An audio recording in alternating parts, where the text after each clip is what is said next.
পিজিপিতে join করতে পারলাম? হ্যাঁ, জয়েন হয়েছে, তাই তো?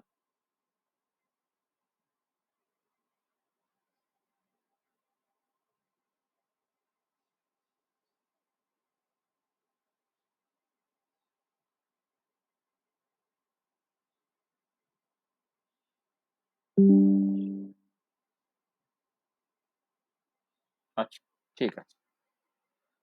দেখতে পাচ্ছ তো?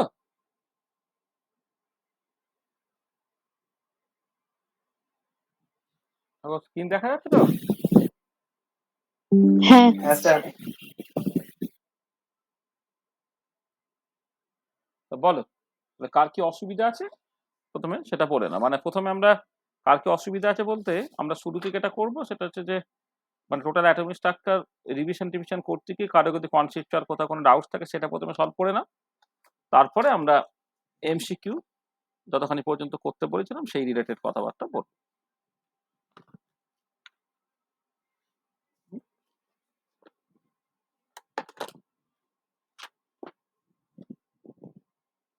বলো, মানে টোটাল অ্যাটমিক স্ট্রাকচারে কারো কোথাও যদি কিছু ডাউটস থাকে তো বলে না।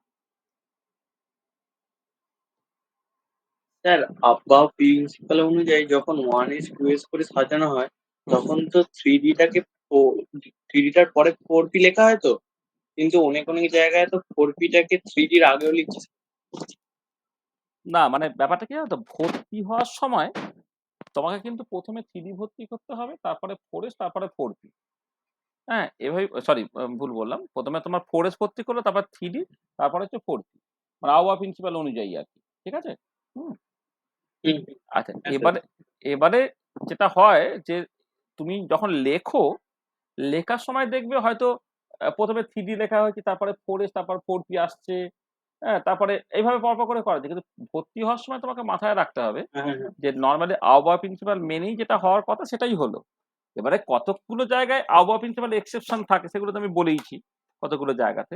যদি এক্সেপশনটা না থাকে তাহলে তুমি যখন লিখবে মানে ফিল আপ করবে, প্রথমে তোমার 4S ভর্তি করলো, তারপর 3D ভর্তি হলো, তারপর 4P ভর্তি হলো, অ্যান্ড সো অন। আর এমনি ইলেকট্রনিক কনফিগারেশন লেখার সময় হয়তো n=1 এর আন্ডারে যেগুলো আছে সেগুলো প্রথমে ভর্তি করে হলো, n=2 এর আন্ডারে তারপরে ভর্তি করতে হলো, n=3 এ তারপর ভর্তি করতে হলো, ইত্যাদি ইত্যাদি।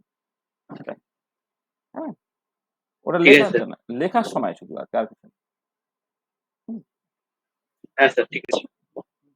মানে ধরো আমি অ্যাজ ফর এক্সাম্পল বলছি, ধরো এসছে তুমি এই আগের দিন যখন ক্রোমিয়ামের ইলেকট্রনিক কনফিগারেশনটা কি দেখছিলে, ধরো এই ক্রোমিয়ামে যেখানে 24টা ইলেকট্রন আছে, সেখানে তুমি যখন লিখছো 1s2, 2s2, 2p6, 3s2, 3p6, এটা এবার 3d 4s, তুমি এইরকম ভাবে লিখলে ভর্তি হওয়ার সময় কি করতে হচ্ছে, এই 3d5 4s1, আর তুমি কিন্তু 4sটা আগে প্রায়োরিটি দিয়েছিলে, তারপর 3dটাকে লিখেছিলে, কিন্তু লেখার সময় হয়তো এইরকম ভাবে লেখা হচ্ছে আর কি।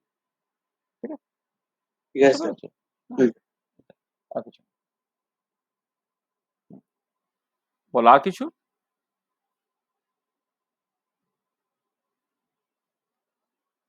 আর কারো কিছু কনসেপচুয়াল কিছু অসুবিধা আছে, মানে টোটাল অ্যাটমিক স্ট্রাকচার পুরো রেডি করে নিয়েছো তো, মানে পরীক্ষা দেওয়ার মতো পজিশনে আছো? টিআইএসির জায়গাটা একবার কিসের জায়গাটা? টাইম ইন্ডিপেন্ডেন্ট সরিঞ্জার ইকুয়েশনটা একবার বলে দিন। আচ্ছা আচ্ছা, দেখো এইটা আসলে সিলেবাসে এমনি আছে, সেখানে আমরা বলছি ডাউট, মানে ডাউট ক্লিয়ারিং।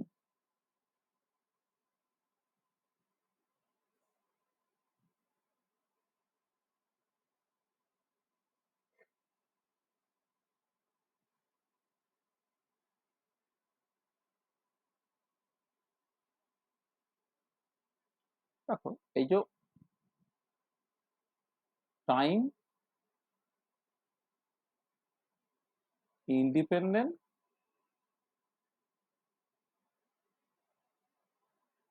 স্ক্রোডিঞ্জার ইকুয়েশন, সেটাকে আমি শর্ট হ্যান্ড নোটেশনে টাইম ইন্ডিপেন্ডেন্ট স্ক্রোডিঞ্জার ইকুয়েশন এরকম ভাবে লিখছি।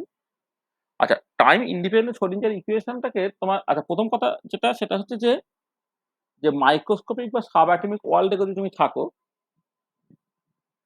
তো মাইক্রোস্কোপিক বা সাব অ্যাটমিক ওয়ার্ল্ডে তোমার যে পার্টিকেল গুলো আছে তারা ক্লাসিক্যাল মেকানিক্সের ল গুলোকে ওবে করে না। ক্লাসিক্যাল মেকানিক্সের ল মানে ধরো Newton's equation of motion, Hamiltonian equation of motion, Lagrange's equation of motion, Maxwell's electromagnetic theory, এই লগুলো হচ্ছে তোমার কোন একটা সকল মাইক্রোস্কোপিক পার্টিকেল বা সাব অ্যাটমিক পার্টিকেল, তারা ওগুলোকে ওবে করে না। তারা যেটা ওবে করে সেটা হচ্ছে শোডিঞ্জার ইকুয়েশন। আচ্ছা, টাইম ইন্ডিপেন্ডেন্ট শোডিঞ্জার ইকুয়েশনটা কেমন দেখতে? না, সেটাকে জাস্ট শর্ট হ্যান্ড নোটেশনে লেখা হয় H Sai equal to E সাই। এটা যেখানে এইচটাকে বলা হবে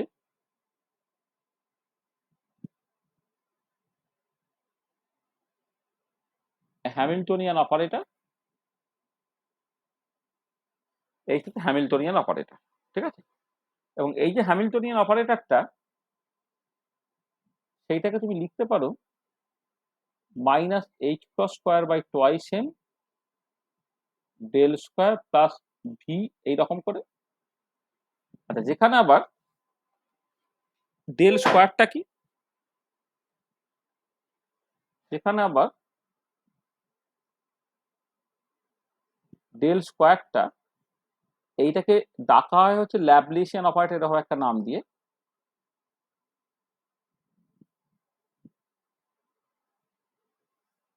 যেটা বেসিক্যালি কার্টিজিয়ান কোঅর্ডিনেট সিস্টেমে যদি দেখো 3 ডাইমেনশনে del two by del x square plus del two by del y square plus del two by del z square, এটা হচ্ছে in cartesian coordinate system in 3 dimension and in cartesian coordinate system, ঠিক আছে? এই Laplacian operator এরকম দেখতে। আর ভিটা হচ্ছে তোমার, এটা যে পোটেনশিয়াল এনার্জি,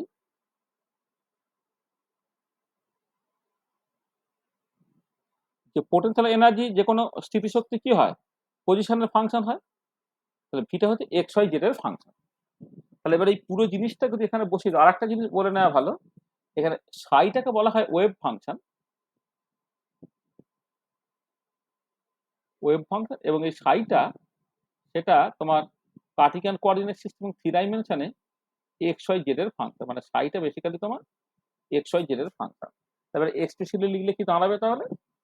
তাহলে দেখো, এই টাইম ইন্ডিপেন্ডেন্ট শোডিঞ্জার ইকুয়েশনটা তোমার in 3 dimension and in কার্টিজিয়ান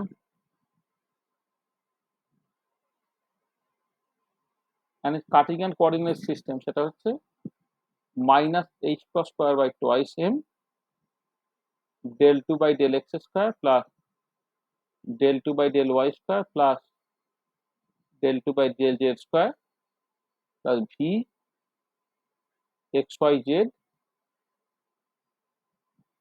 into psi x Y z equal to E psi x Y z. এটা এই হচ্ছে time independent Schrodinger equation in 3 dimension and in cartesian coordinate system.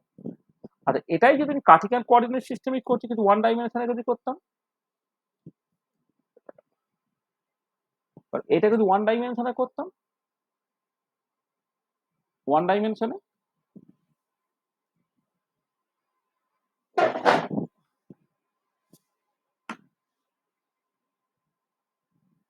এটা হয়ে যাবে minus h cross square by twice m, এই Laplacian operator কিন্তু d two by d x square হয়ে যাবে। পোটেনশিয়াল এনার্জিটা শুধুমাত্র এক্স এর function into psi x equal to e into psi. এইটা হচ্ছে জেনারেল স্ট্রাকচারটা, ঠিক আছে? আচ্ছা, এবারে এই যেটা 1 ডাইমেনশনে থাকছে minus h cross square by twice m d two by d x square, potential energy শুধুমাত্র এক্স এর ফাংশন, আর ওয়েভ ফাংশন শুধুমাত্র এক্স এর ফাংশন। আর ওটা 3 ডাইমেনশনে হলে potential energy x Y z এর ফাংশন, ল্যাবলিশিয়ান অপারেটরটা del two by del x square plus del two by del y square plus del two by del z square, আর ওয়েভ ফাংশনটা এক্স ওয়াই জেড এর function. এইটা ঠিক আছে? তাহলে এটা হলো কার্টিজিয়ান কোঅর্ডিনেট সিস্টেম। আচ্ছা, এবারে ফর হাইড্রোজেন অ্যাটম অর হাইড্রোক্যালাইট 1 ইলেকট্রন আয়ন্স তুমি বলতে পারো, মানে হাইড্রোজেন অ্যাটম এবং hydrogen like one electron ion, তাহলে হিলিয়াম প্লাস লিথিয়াম 2 প্লাস সবার ক্ষেত্রে মোটামুটি একই রকম ভাবে হয়। For hydrogen atom or hydrogen like one electron ions. আচ্ছা, এদের জন্য তুমি যখন টাইম ইন্ডিপেন্ডেন্ট শ্রোডিঞ্জার ইকুয়েশনটাকে লিখবে, তখন প্রথম কথা হচ্ছে যে এটাকে লিখতে হবে ইন পোলার কোঅর্ডিনেট সিস্টেম। হ্যাঁ, ফর হাইড্রোজেন অ্যাটম বা hydrogen like one electron system, time independent Schrödinger equation in, তাহলে কথা শোনা যাচ্ছে, হ্যাঁ, in spherical polar coordinate system. মানে আগেরটা ছিল কার্টিক্যাল কোঅর্ডিনেট সিস্টেম, এখন স্ফেরিক্যাল পোলার কোঅর্ডিনেট সিস্টেমে এটা কি দাঁড়ায় না minus h cross square by twice mu হয় 1/r² del del r² del del r plus 1/sin theta del del theta sin theta del del theta plus 1/sin² theta del 2/del phi square. তাহলে এই যে এইখান থেকে এই পর্যন্ত, হ্যাঁ, তাহলে এই যে মানে basically minus h cross square by ওখানে যেমন টয়েস এম ছিল, এখন এমটা রিপ্লেস হয়ে গেছে রিডিউস মাস দিয়ে। তাহলে এই যে পুরো জিনিসটা দেখো, এই যে এইখান থেকে এই পর্যন্ত যে জিনিসটা লিখলাম, এইটা হচ্ছে বেসিক্যালি এই ল্যাবলিশন অপারেটরের ভ্যালুটা এটা। আচ্ছা, তারপরে পোটেনশিয়াল এখানে কি থাকবে minus z square by 4πε0 r। তুমি জানো হাইড্রোজেন বা হাইড্রোজেন লাইক ওয়ান ইলেকট্রন সিস্টেমের ক্ষেত্রে পোটেনশিয়ালটা হচ্ছে কুলাম্বিক পোটেনশিয়াল এবং সেটা হয়ে যাচ্ছে minus z square by 4πε0 r। তারপরে তোমার ওয়েভ ফাংশনটা এখন আর থিটা এবং ফাই এর ফাংশন হয়, সেটা হয়ে যাবে তোমার ই সাই আর থিটা ফাই। এইটা হচ্ছে ইলেকট্রনিক শ্রোডিঞ্জার ইকুয়েশন বা time independent Schrödinger equation for spherical polar coordinate system. মানে এটা হচ্ছে তোমার টাইম মানে ইলেকট্রনিক শ্রোডিঞ্জার ইকুয়েশন। হ্যাঁ, মানে হাইড্রোজেন অ্যাটম বা হাইড্রোজেন ওয়ান ইলেকট্রন সিস্টেমের ক্ষেত্রে ইলেকট্রনিক শ্রোডিঞ্জার ইকুয়েশনটা সেটা তোমার এই ধরনের দেখে। ঠিক আছে, আর আর কিছু জানতে চাইছো? না স্যার।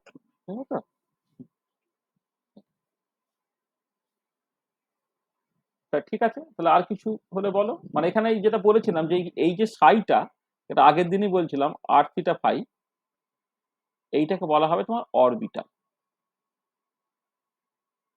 মানে এখানে তোমার এটা যে অ্যাটমিক অরবিটাল, অ্যাটমিক অরবিটাল যেটা মানে আর থিটা ফাই তিনটের ফাংশন। আর যদি কোয়ান্টাম নাম্বার ডিপেন্ডেন্স দেখি, এটা তিনটে কোয়ান্টাম নাম্বার এন, এল এবং এম এল এর উপরে ডিপেন্ড করে। আর কিছু আছে কারো কিছু ডাউটস?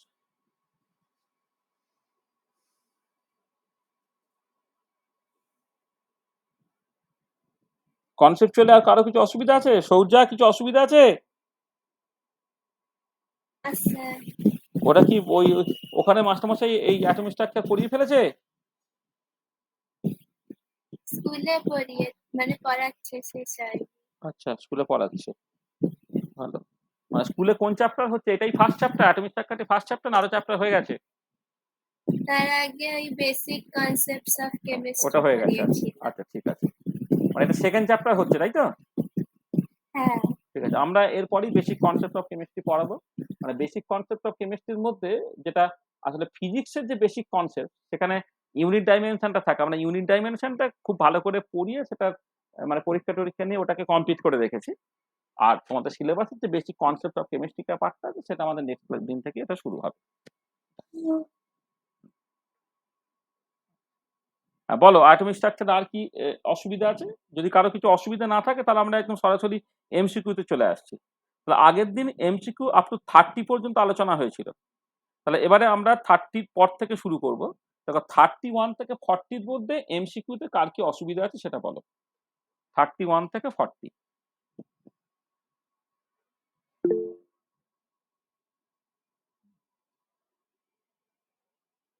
39 একটা 32 এরটা একটু বলে দিন। 32 এরটা, আচ্ছা 32 থেকে শুরু করি। আচ্ছা, 32 কি বলছে? বলছে sample of oxygen contains 2 isotopes of oxygen with masses 16 AMU and 18 AMU respectively. The proportion of these isotopes in the sample is 3:1. What will be the average atomic mass of oxygen in this sample? ভালো করে পড়ো। বলছে a sample of oxygen contains 2 isotopes of oxygen with masses 16 AMU and 18 AMU. তোমার doubt যেটা আলোচনা করছে সেটা 32টা।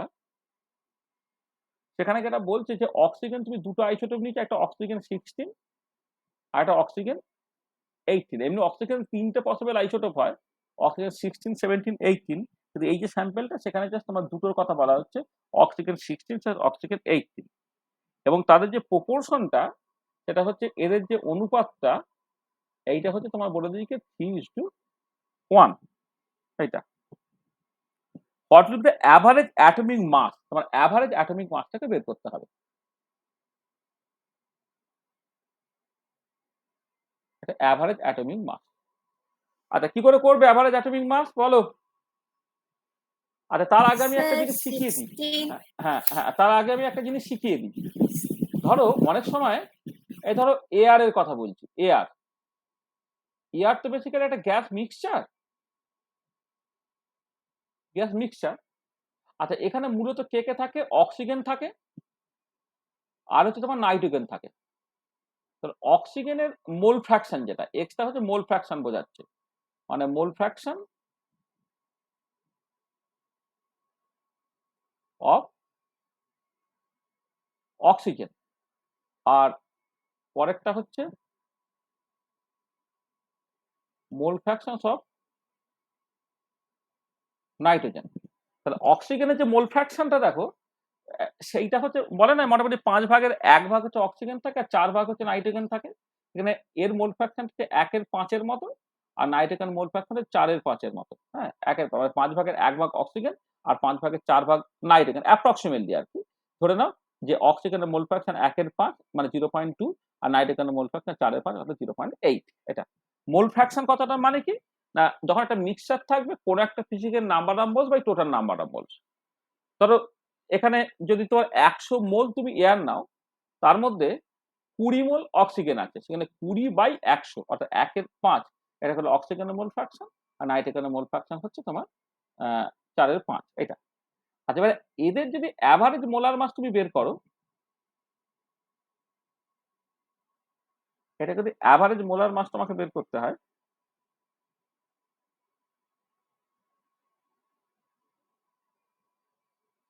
Average molar mass M এর মাথায় বার দিলাম, সেটা হয় কত না অক্সিজেনের মোল ফ্র্যাকশন ইন্টু অক্সিজেনের মোলার মাস প্লাস নাইট্রোজেনের মোল ফ্র্যাকশন ইন্টু নাইট্রোজেনের মোলার মাস।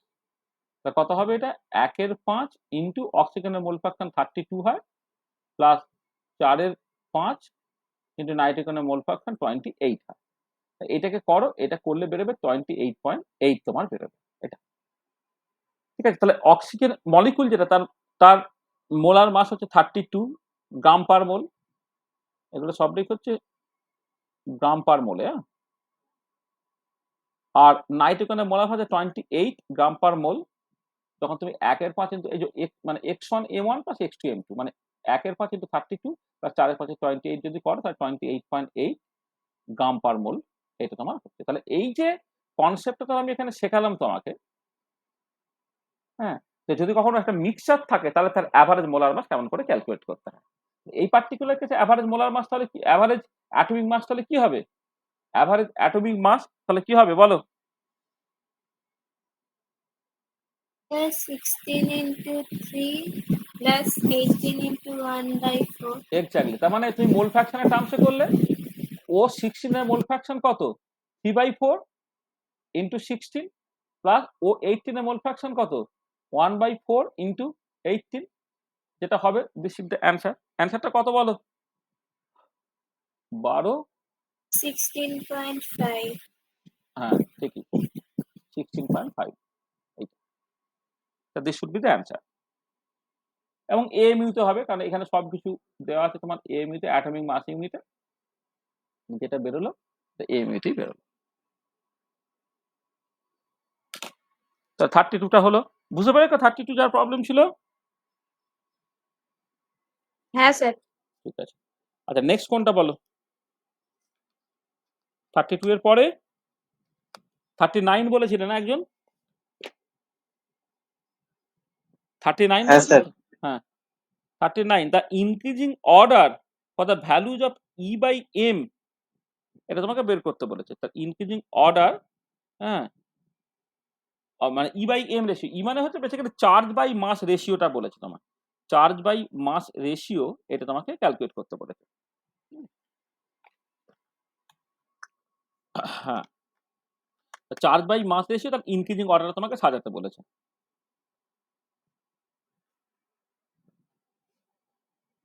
তা দেখো তাহলে 39, আচ্ছা এমনিতে ধরো তুমি যদি একটা মাস of electron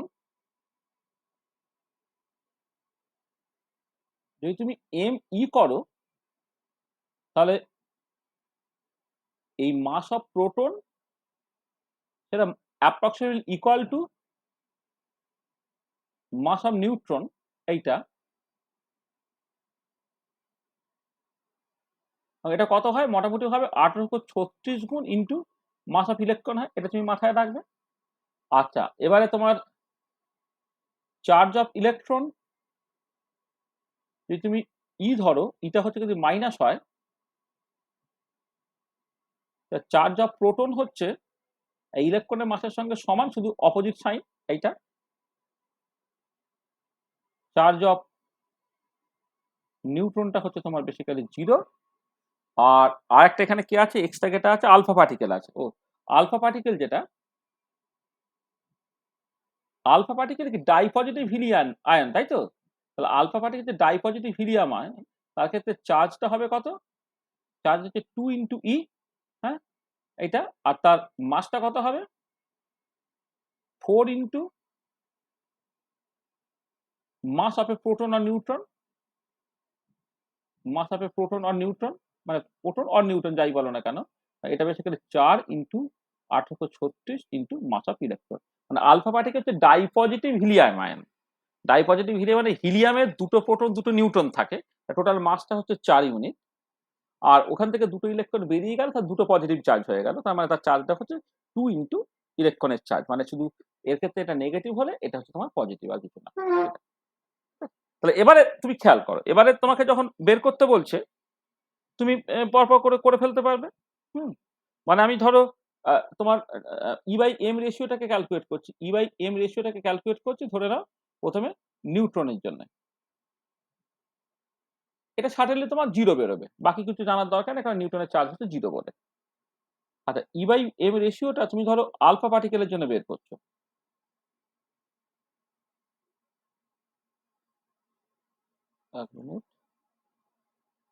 E by M রেশিওটা তুমি আলফা পার্টিকেলের জন্য বের করছো, তাহলে কি হবে এটা? 2 e by 4 into 1836 into mass of electron, তার মানে 1 by 2 into 1836 into e by mass of electron, এটা হলো। আচ্ছা e by m ratio for proton, প্রোটনের চার্জ হচ্ছে তোমার ই, মানে শুধু সাইনটা শুধু পজিটিভ আর নেগেটিভের ব্যাপার, এটা ই।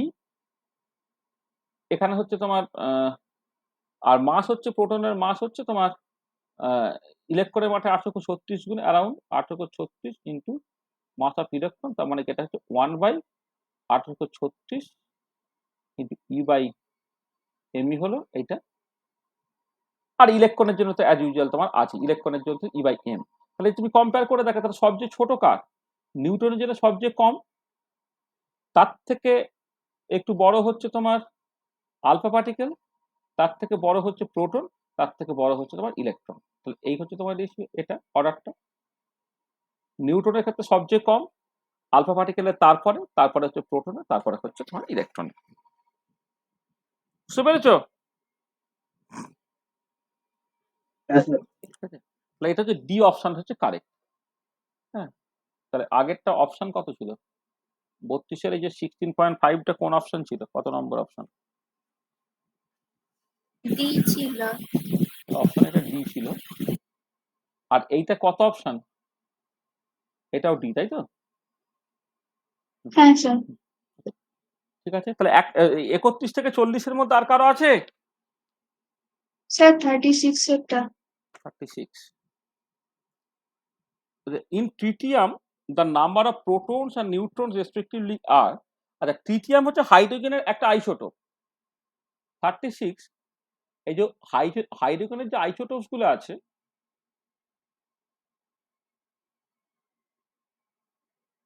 হাইড্রোজেন ইটসেলফ থাকে, ডয়টোরিয়াম থাকে, ট্রিটিয়াম থাকে, ঠিক আছে?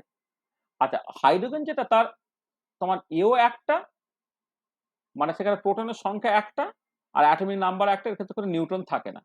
ডয়টোরিয়ামের ক্ষেত্রে প্রোটনের সংখ্যা একটা, নিউট্রনের সংখ্যা নিউটন থেকে যায় আর কি, তাহলে এটা মাস নাম্বার 2 হয়ে গেল। আর ট্রিটিয়ামের ক্ষেত্রে প্রোটনের সংখ্যা একটা আর তোমার এখানে মাস নাম্বার 3 হয়ে যাচ্ছে। তার মানে ট্রিটিয়াম যখন তুমি কনসিডার করছো, ট্রিটিয়াম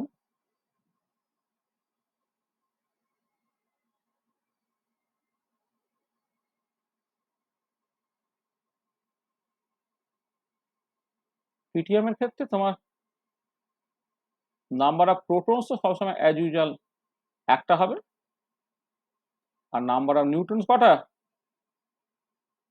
দুটো, ঠিক আছে?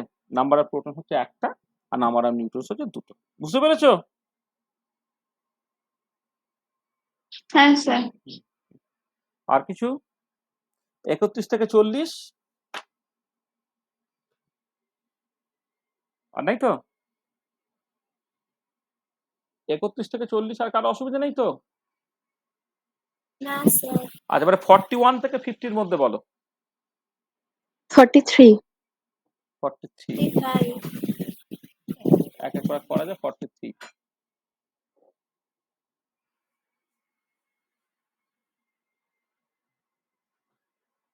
ঠিক আছে। আচ্ছা দেখো 43 আছে, in which of the following Bohr stationary state the electron will be at maximum distance from the nucleus. তা নিউক্লিয়াস থেকে ম্যাক্সিমাম ডিস্টেন্স তোমার বেসিক্যালি রেডিয়াসটা, তাই না? তাহলে এ তো বলছি রেডিয়াসের এক্সপ্রেশন তো, তাই না? তোমার এখানে দেখো এখানে কি বলছে যে in which of the following Bohr stationary state the electron will be at maximum distance of the nucleus. রেডিয়াসটা তোমার সার্টেনলি এন এর ভ্যালু যত বেশি হয় রেডিয়াসটা তত তোমার বেশি হয়। তোমার রেডিয়াসের এক্সপ্রেশন তুমি কেমন করে মনে রেখেছিলে? রেডিয়াসের এক্সপ্রেশন আমরা দেখবে বারবার করে, মানে যেটা মনে রাখতে সুবিধা হবে সেটা বলেছিলাম। সেটা হচ্ছে তুমি এইরকম করে মনে রাখবে n square by z into a zero, যেখানে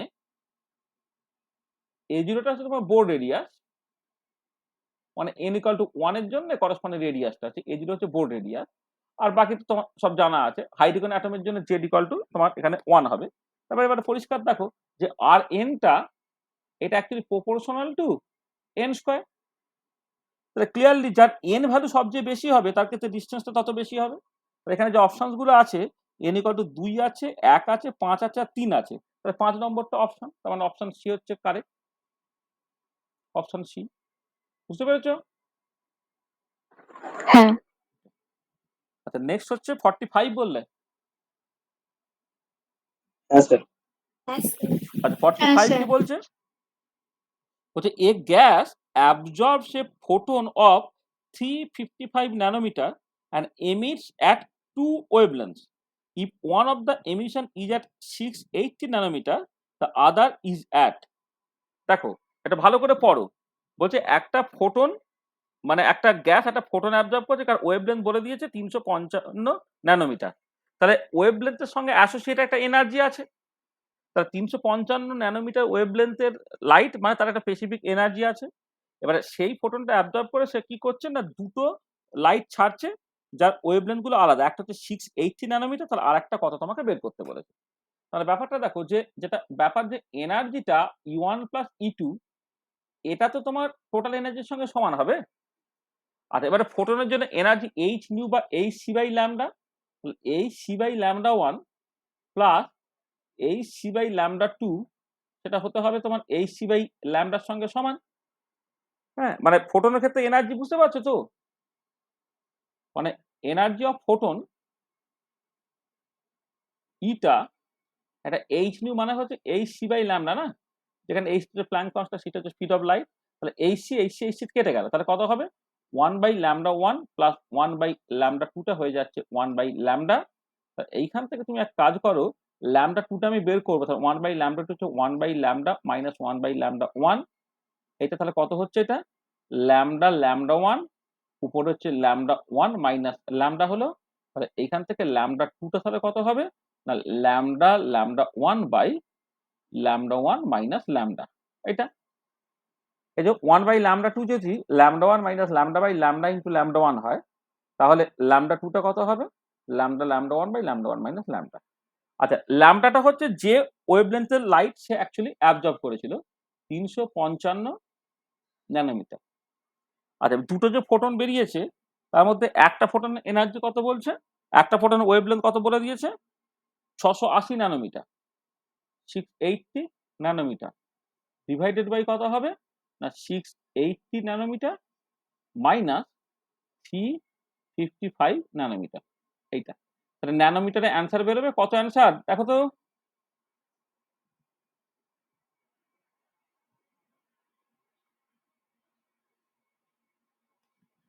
কত, কত বেরোলো 743 nanometer. 743 ন্যানোমিটার। ঠিক আছে, 743 ন্যানোমিটার। বুঝতে পেরেছো? তাহলে এর অপশন আছে তো, ডি অপশনটা হচ্ছে কারেক্ট। হ্যাঁ স্যার, অপশন ডি এরটা। তাহলে অপশন ডি। এটা বুঝতে পারলে কেমন করে করলাম? মানে এনার্জিটা অ্যাডিটিভলি, যে ফোটনটা অ্যাবজর্ব করছে বেসিক্যালি টোটাল ততখানি এনার্জি সে বেসিক্যালি ছাড়বে। হ্যাঁ, ঠিক আছে। তাহলে এক সেকেন্ড ধরতো, খাতা চাইছো, খাতা চাই, নিতে চাইছো ওটা? ঠিক আছে। আচ্ছা, আর কত বললে 45 এর পরে আর কি? স্যার 50টা। 50। চলো 50টা কি বলছে, বলছে which of the following element had least number of electrons in its third shell, least number of electrons in its third shell. কেন এটা তুমি পারবে তো, কেন পারছো না? থার্ড শেল মানে n = 3-তে, 50 তো। পটাশিয়ামের টোটাল ইলেকট্রন কতগুলো 19টা, পটাশিয়ামের টোটাল ইলেকট্রন 19টা। তারপরে ম্যাঙ্গানিজ, ম্যাঙ্গানিজ হচ্ছে 25টা। তারপরে নিকেল 28টা। তারপর হচ্ছে স্ক্যান্ডিয়াম, স্ক্যান্ডিয়াম হচ্ছে 21টা। হ্যাঁ, তোমার ওই যে মানে কিছু তো মুখস্থ করতে হবে, তারা 1 থেকে 30 পর্যন্ত তোমাকে মুখস্থ করতেই হচ্ছে।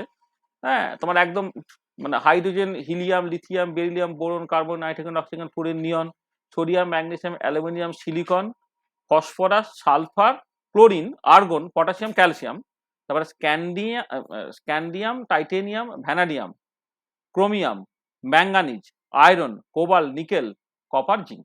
30টা মনে রাখতে হলো, সেই দিকে দেখো। পটাশিয়াম 19, ম্যাঙ্গানিজ 25, আর নিকেল 28, আর স্ক্যান্ডিয়াম হচ্ছে 21। আচ্ছা, এবার তুমি যখন ইলেকট্রনিক কনফিগারেশন লিখছো দেখো 1s2, 2s2, 2p6 পর্যন্ত পুরো ভর্তি হয়ে গেল এইটা, তারপরে 3-তে ঢুকছে। তাহলে এই এর ক্ষেত্রে কি হয় না 3s2, 3p6, তারপরে চলে যাবে হচ্ছে 4s1-এ।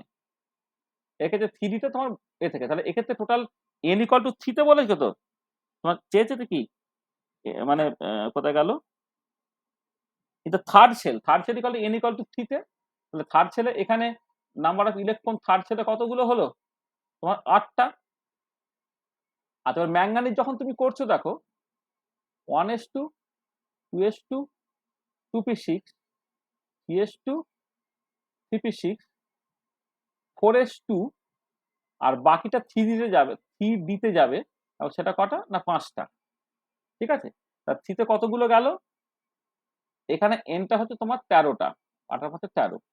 নিকেল যখন করছো 1s2 2s2 2p6 3s2 3p6 4s2 আর যেটা পড়ে থাকছে বাকিটা 3d তে যাচ্ছে, এটা 3d8 হলো। তাহলে এক্ষেত্রে থার্ড ছেড়ে নাম্বার অফ ইলেকট্রনস কতগুলো হচ্ছে? আর দুগুণে 16টা। আর স্ক্যান্ডিয়ামের ক্ষেত্রে 1s2 2s2 2p6 3s2 3p6 4s2 আর 3d1 এইটা। এখানে এনটা কত হয়ে গেল? 6 2 8 একে 9টা। এটা এবারে তোমার যে কোশ্চেনটা বলেছে যে which of the following element had least number of electrons in its third shell. Least number of electrons কোনটা? না পটাশিয়ামটা অ্যান্সার। অ্যান্সার হচ্ছে কি? অ্যান্সার হচ্ছে পটাশিয়াম। এটা অপশন হচ্ছে এ। অ্যান্সার হচ্ছে তোমার অপশন এ। বুঝতে পেরেছো? হ্যাঁ স্যার। এটা বলো, আর কার কি অসুবিধা বলো। স্যার 47 এরটা একটু বলুন। 47 বলছে which of the following statements in relation to the hydrogen atom under Bohr's theory is correct. মানে নিচের বক্তব্যগুলোর মধ্যে কোনটা ওই বোর থিওরি কনটেক্সট হচ্ছে কারেক্ট স্টেটমেন্ট।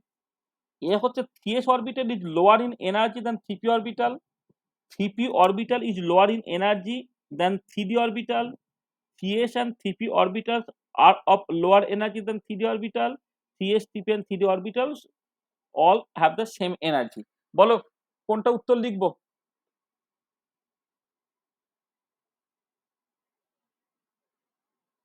কোনটা উত্তর হবে?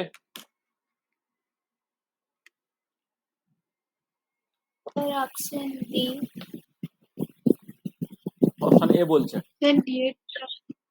ডি বলছে। যে ডি বলছে তার পক্ষে যুক্তি কি? স্যার বোর তখন 3s 3p 3d অরবিটালের বিষয়ে জানতো না। কি আরেকবার বল, বুঝতে পারলাম তোর কথা।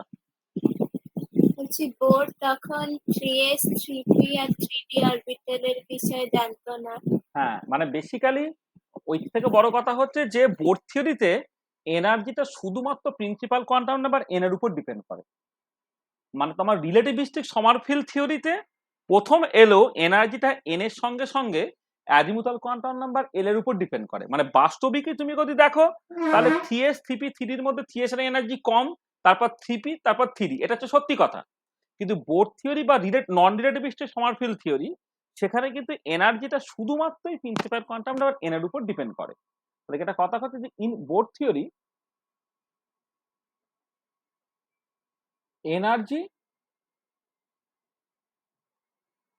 depends only on principal quantum number only on principal quantum number n। সেখানে কি হবে? Hence 3s 3p 3d all will be of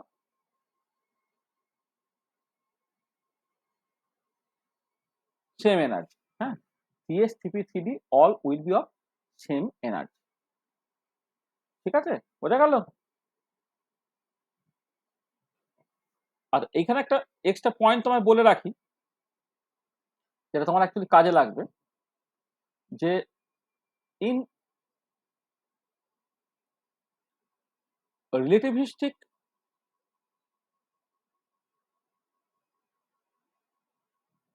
Sommerfeld theory energy depends on n and l।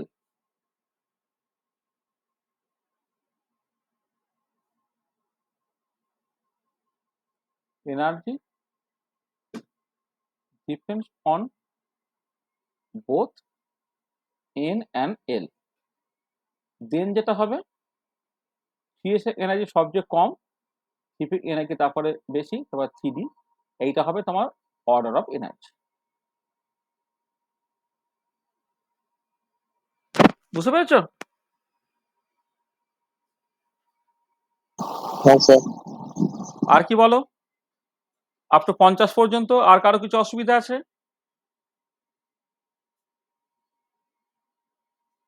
নাই তো 50 পর্যন্ত, 40 থেকে 50। হ্যাঁ বলো। সুবিধা নেই। নাই তো, তাহলে এবারে 51 থেকে 60 মধ্যে বলো, 51 to 60।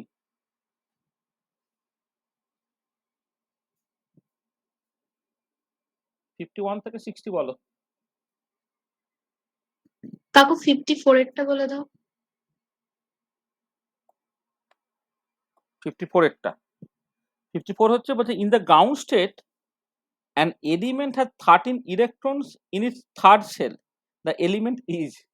দেখো একটু আগে আমি করে গেছি, দেখো এই দেখো, এই যে ম্যাঙ্গানিজটা দেখো থার্ড সেলে ইলেকট্রন কতগুলো, দেখো তোমার 13টা, তার মানে সেটা অবশ্যই হচ্ছে ম্যাঙ্গানিজ।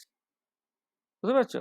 ও দাও এক সেকেন্ড, না এটা ম্যাঙ্গানিজ নয়, মানে এটা আর একটা ম্যাঙ্গানিজ অপশন নাই তো, তাহলে ম্যাঙ্গানিজ নয়, এটা হচ্ছে মানে ক্রোমিয়ামটা হয়ে যাবে।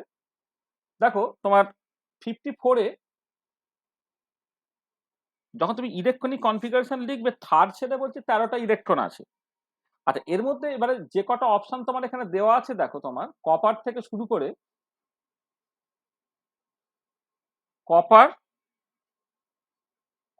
কপারের টোটাল ইলেকট্রন 29, ক্রোমিয়ামের 24,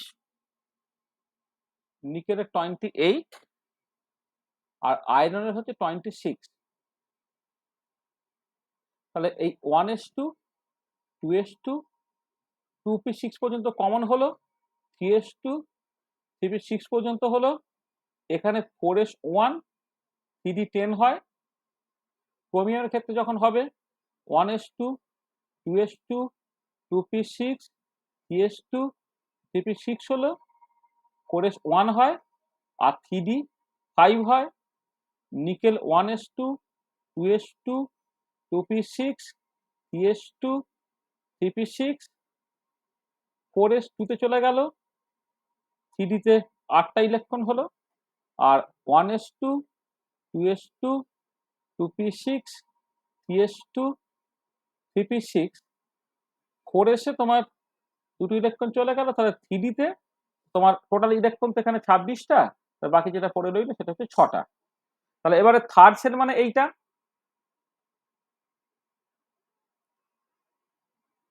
তাহলে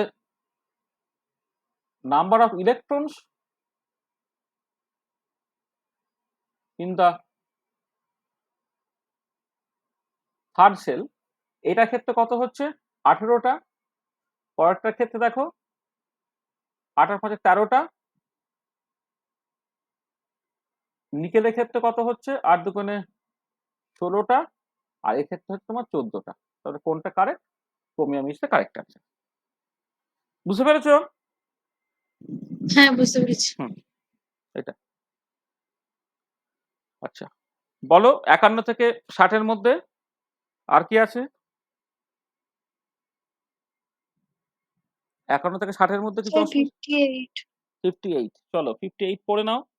বলছে in hydrogen atom energy of first excited state is -3.4 electron volt, then find out kinetic energy of the same orbit of hydrogen atom. ঠিক আছে, কাইনেটিক এনার্জিটা বের করতে বলেছে। আচ্ছা দেখো এখানে তোমার এই 50 কত গেল বললে 58, তাই তো?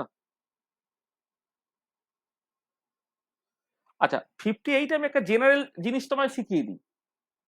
জেনারেল জিনিসটা হচ্ছে, আমি একটা থিওরেমের কথা বলেছিলাম, ধরো ভিরিয়াল থিওরেম, মানে এই ধরনের প্রবলেম যদি জেনারেলি করতে হয় তাহলে ভিরিয়াল থিওরেম। ভিরিয়াল থিওরেম কি বলে, যে ইফ পোটেনশিয়াল এনার্জি ভিটা প্রপোর্শনাল টু আর এর পাওয়ার এস হয়, আরটা হচ্ছে তোমার বেসিক্যালি ডিস্টেন্স, হ্যাঁ, পোটেনশিয়াল যদি আর টু দি পাওয়ার এস এর সঙ্গে প্রপোর্শনাল হয়, then 2 into average of kinetic energy equal to হবে s into average of potential energy. এই যে থিওরেমটা, এই থিওরেমটাকে বলা হয় হচ্ছে তোমার ভিরিয়াল থিওরেম। ঠিক আছে, আচ্ছা এবারে for hydrogen atom or hydrogen like one electron ions, potential এনার্জিটা আর এর ফাংশন, সেটা কত হয় -z² / 4πε0 r হয়ে গেল। তার মানে কি this is actually proportional to r⁻⁻1, তার মানে এসটা হচ্ছে কত -1। তাহলে তুমি এখান থেকে পাচ্ছ দেখো 2 into average kinetic energy equal to হবে মাইনাস অফ পোটেনশিয়াল এনার্জি। এটা পেলে তুমি, মানে কাইনেটিক এনার্জি এবং পোটেনশিয়াল এনার্জি সম্পর্ক তুমি পেলে। আচ্ছা এবারে নাও টোটাল এনার্জিটা তো kinetic energy plus potential energy যোগফল, তবে টোটাল এনার্জি অ্যাভারেজটা হচ্ছে kinetic energy average plus potential এনার্জির যোগফল। আচ্ছা তুমি যদি কাইনেটিক এনার্জি টার্মসে লিখতে চাও তাহলে পোটেনশিয়াল এনার্জিটাকে লিখতে পারো দেখো 2/s ইন্টু কাইনেটিক এনার্জি, তার মানে এটা হয়ে গেল কত 1 plus 2/s into kinetic energy, মানে বেশি কালো কত s plus 2/s into kinetic energy এইটা।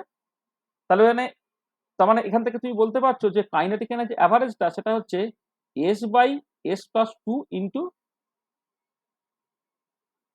কাইনেটিক এনার্জি এবং টোটাল এনার্জির মধ্যে সম্পর্ক হচ্ছে এইটা। আর তুমি যদি পোটেনশিয়াল এনার্জিটা দেখো তাহলে কি হবে, পোটেনশিয়াল এনার্জি এখান থেকে দেখো সেটা কত 2/s into kinetic energy, 2/s into kinetic energy, 2/s আর কাইনেটিক এনার্জির জায়গায় তুমি এটা বসিয়ে দাও s/s plus 2 into average of total energy, তার মানে পোটেনশিয়াল এনার্জির সাথে সম্পর্কটা কত হলো 2/s plus 2 into total energy. তার মানে দেখো এই রিলেশনগুলো তুমি মনে রাখো, পোটেনশিয়াল এনার্জিটা 2/s plus 2 into total energy, kinetic এনার্জিটা হচ্ছে s/s plus 2 into total energy. তোমার কাইনেটিক এনার্জি এবং পোটেনশিয়াল এনার্জি পারস্পরিক সম্পর্কটা হচ্ছে এইটা 2 into average of kinetic energy equal to s into average of potential energy, কখন না যখন পোটেনশিয়াল এনার্জি r⁻s এর সঙ্গে প্রপোর্শনাল। ঠিক আছে, তাহলে এবারে চলে এসো তাহলে ফর হাইড্রোজেন অ্যাটম তোমার টোটাল এনার্জি এবং কাইনেটিক এনার্জি সম্পর্কটা তোমার লাগবে। কাইনেটিক এনার্জি অ্যাভারেজটা কত বলে দিচ্ছে এখানে, তাহলে ফর হাইড্রোজেন অ্যাটম s এর জায়গাতে তোমাকে -1 বসাতে হচ্ছে, যেখানে বললাম যে s এর জায়গায় তোমার -1 বসাতে হচ্ছে, কাইনেটিক এনার্জি টোটাল এনার্জি সম্পর্কটি s এর জায়গায় -1 বসিয়ে দাও, তাহলে average kinetic energy equal two হয়ে গেল -1/-1 প্লাস 2 ইন্টু টোটাল এনার্জি এইটা, তোমার এটা কত হচ্ছে মাইনাস অফ টোটাল এনার্জি, এই যে এটা হচ্ছে মাইনাস অফ টোটাল এনার্জি, মানে কাইনেটিক এনার্জি এবং টোটাল এনার্জি তাদের ভ্যালুগুলো এক্স্যাক্টলি একই হবে, শুধু সাইনটা আলাদা। দেখো মানে হাইড্রোজেন অ্যাটমের জন্য কাইনেটিক এনার্জি অ্যাভারেজ এবং টোটাল এনার্জি অ্যাভারেজ সমান হবে, শুধুমাত্র সাইনটা তোমার আলাদা। ঠিক আছে, তাহলে এই যেটা করে দিলাম এটা একটা জেনারেল ডিসকাশন করে দিলাম, এটা হাইড্রোজেন অ্যাটম ছাড়া অন্যান্য প্রবলেমের ক্ষেত্রেও তুমি কিন্তু এই যে আশপাশের আলোচনাটা করে দিলাম সেই আলোচনাটা তোমাকে কিন্তু প্রচন্ডভাবে হেল্প করবে। এমনি হাইড্রোজেন অ্যাটমের জন্য তুমি তো ইজিলি জিনিসটাকে করতে পারতে, কারণ স্পেসিফিক্যালি তার হাইড্রোজেন অ্যাটমের জন্য যখন তুমি বোর্ড থিওরি ডেরিভেশনটাকে করেছো তখন potential energy expression, kinetic energy expression, total energy expression সব লেখা ছিল, সেখান থেকে তুমি ইজিলি করে ফেলতে পারতে। তুমি ওখানে দেখবে যে কাইনেটিক এনার্জি পোটেনশিয়াল সমান হচ্ছে বা অপোজিট সাইন হচ্ছে। তাহলে এবার তুমি প্রবলেমটা চলে এসো, প্রবলেমটা তোমায় বলে দিচ্ছে যে গিভেন এনার্জিটা বলে দিচ্ছে -3.4 ইলেকট্রন ভোল্ট, তাহলে কাইনেটিক এনার্জি কত হবে, মানে এখানে যেটাই টোটাল এনার্জি সেটাই অ্যাভারেজ অফ এনার্জি, তাহলে কাইনেটিক এনার্জিটা কত হয়ে যাবে, তাহলে এর প্লাস হয়ে যাবে 3.4 ইলেকট্রন ভোল্ট। এইটা দিস ইজ দ্য অ্যান্সার। তাহলে কোন অপশনটা কারেক্ট, অপশন এখানে আছে তো, অপশন হচ্ছে এ ইজ দ্য কারেক্ট। দেখো এই ডিসকাশনের জায়গাটা ভালো করে বুঝে নাও, ভিরিয়াল থিওরেম এবং তার আশপাশের জায়গাটা।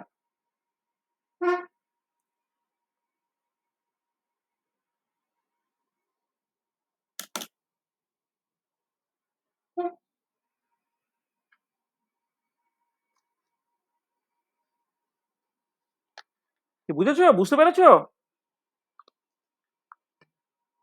হ্যাঁ স্যার বুঝতে পেরেছি। শুধু কোশ্চেনটার উত্তরটা বলে দেওয়াটা খুব সহজ, কিন্তু আমি চাইছি যে ডাউটস গুলো হচ্ছে সেই ডাউটসটা আলোচনা করতে গিয়ে তার আশপাশের করসপন্ডিং থিওরিটা আমি বলে দিচ্ছি, তাহলে বলে দিয়ে তারপর যখন তুমি অ্যাকচুয়ালি মানে মানে অন্যান্য পরীক্ষার কোশ্চেন দেখবে, ধরো যেই অ্যাডভান্সের বা যেই মেনের বা আরো সব তোমরা মানে নিট ছাড়া তো আরো অনেক পরীক্ষা আছে, সেগুলো যখন দেখবে যে কোশ্চেন যদি একটু আধটু এদিক ওদিক করেও দেয় তাহলে তোমার কোথাও কোনো ডাউটস বা কোনো সমস্যা না থাকে। ঠিক আছে, তাহলে বলো 60 পর্যন্ত আর কোনটা অসুবিধে?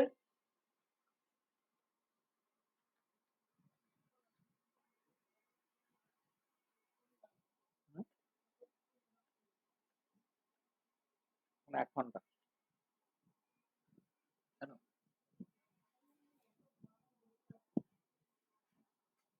হ্যাঁ বলো, কোনো অসুবিধা আছে?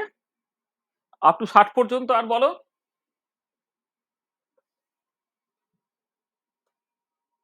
কিরে 60 পর্যন্ত? 60 নাম্বারটা। হ্যাঁ কোনটা? 60। 60 60 নম্বর।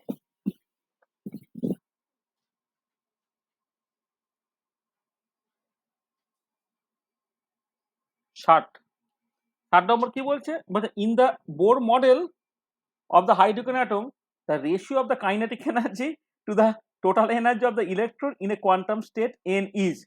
তুই বল এবারে উত্তরটা, তুই উত্তরটা বল।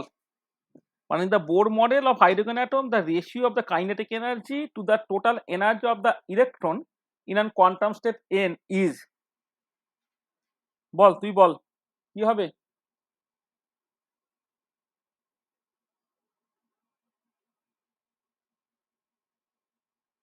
দেখ একটু আগে তো করে গেলাম।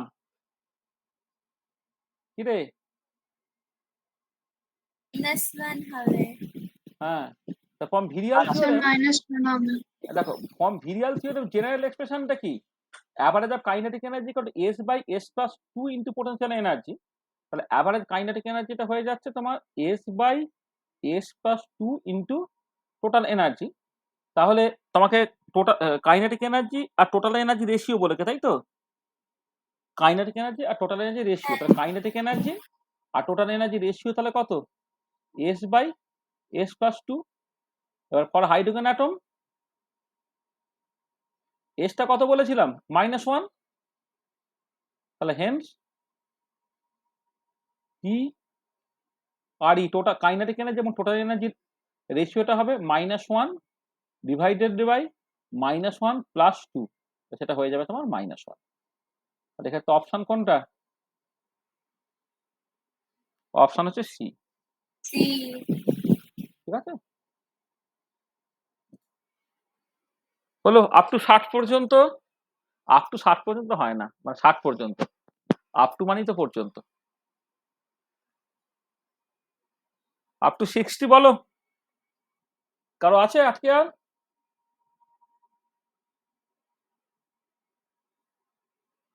নাই তো? মানে ভয় পেও না, মানে ভয় না না পেয়ে কোনো বলো, অসুবিধা নেই। অসুবিধা নাই তো? তাহলে 61 থেকে 70 এবারে বলো, 61 টু 70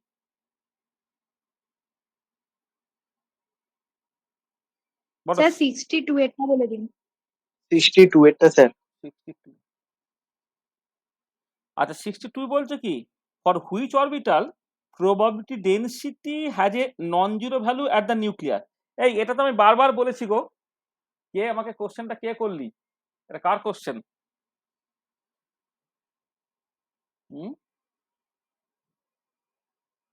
মানে এটা কে জিজ্ঞেস করলি বল? আদিত্য স্যার করে আমি দিন। আদিত্য। আদিত্য দেখো, আমরা যখন ওই বিভিন্ন রকমের প্রবাবিলিটি ডেনসিটি ছবিগুলো কাটছে, মানে সাই মডিউলাস স্কোয়ার ভার্সেস আর, প্রবাবিলিটি ডেনসিটি মানে সাই মডিউলাস স্কোয়ার, সেক্ষেত্রে 1s 2s 3s 2p 3p সব দেখেছিলাম। সেখানে কি দেখেছিল? শুধুমাত্র এস অরবিটাল যদি হয় তাহলেই তার নিউক্লিয়াসে একটা ফাইনাইট প্রবাবিলিটি ডেনসিটি আছে। তুমি দেখো যখন ছবিগুলোকে এঁকেছো, একমাত্র এস অরবিটাল যেগুলো, সেই এস অরবিটাল গুলো হচ্ছে তোমার ওই এ থেকে শুরু হয়, মানে আর ইকুয়াল টু 0 তে তার একটা ফাইনাইট ভ্যালু হয়। আর বাকি যেগুলো দেখো পি অরবিটাল বা ডি অরবিটাল, যখন আর ইকুয়াল টু 0 তখন প্রবাবিলিটি ডেনসিটিটা 0 হয়ে যায়। তার মানে প্রবাবিলিটি ডেনসিটি মানে হচ্ছে যে ওয়েভ ফাংশনটা আছে তার মডিউলাসের স্কোয়ার, এটা হচ্ছে প্রবাবিলিটি ডেনসিটি। এইটা has a non zero value at the nucleus. At the nucleus মানে আর ইকুয়াল টু 0 কার জন্য? না ফর এনি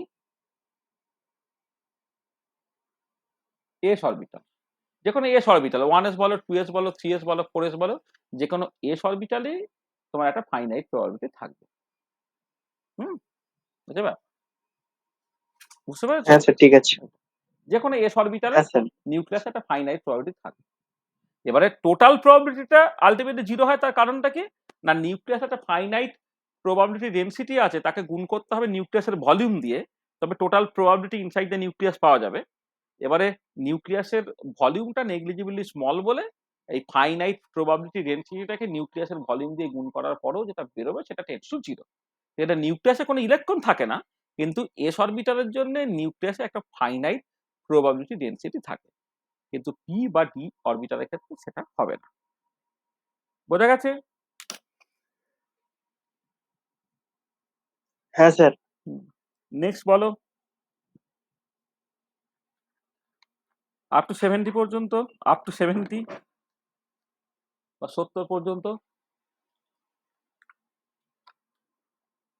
68. 68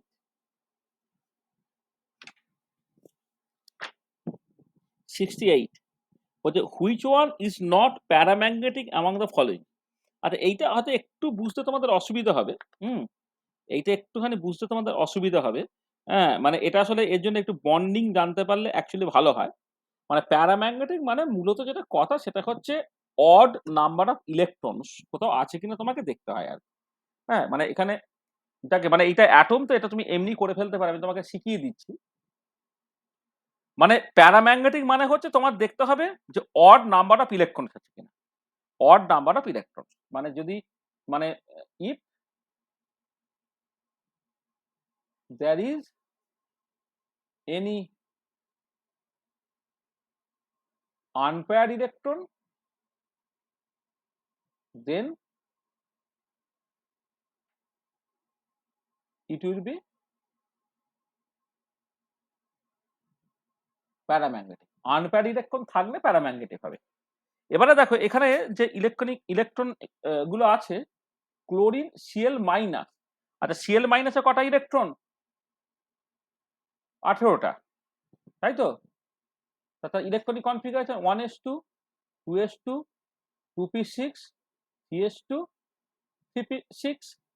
তুমি আউটার মোস্টটাকে দেখো, বাকিগুলো তো ফিল আপ তুমি দেখতেও পাচ্ছ, এক্ষেত্রে আউটার মোস্টটা তুমি দেখতে পাচ্ছ পুরোটাই পেয়ার্ড, এইটা। তারপরে আছে কি বেরিলিয়াম। বেরিলিয়ামের কটা ইলেকট্রন আছে? না বেরিলিয়ামের হচ্ছে 4টে ইলেকট্রন, 1s2 2s2। তাহলে এটা বক্স করে আঁকলে আচ্ছা এটা হচ্ছে 3s2, এটা 3p6। আচ্ছা এটা বক্স করে আঁকলে 1s2 আর 2s2 ground state electronic configuration বলছি।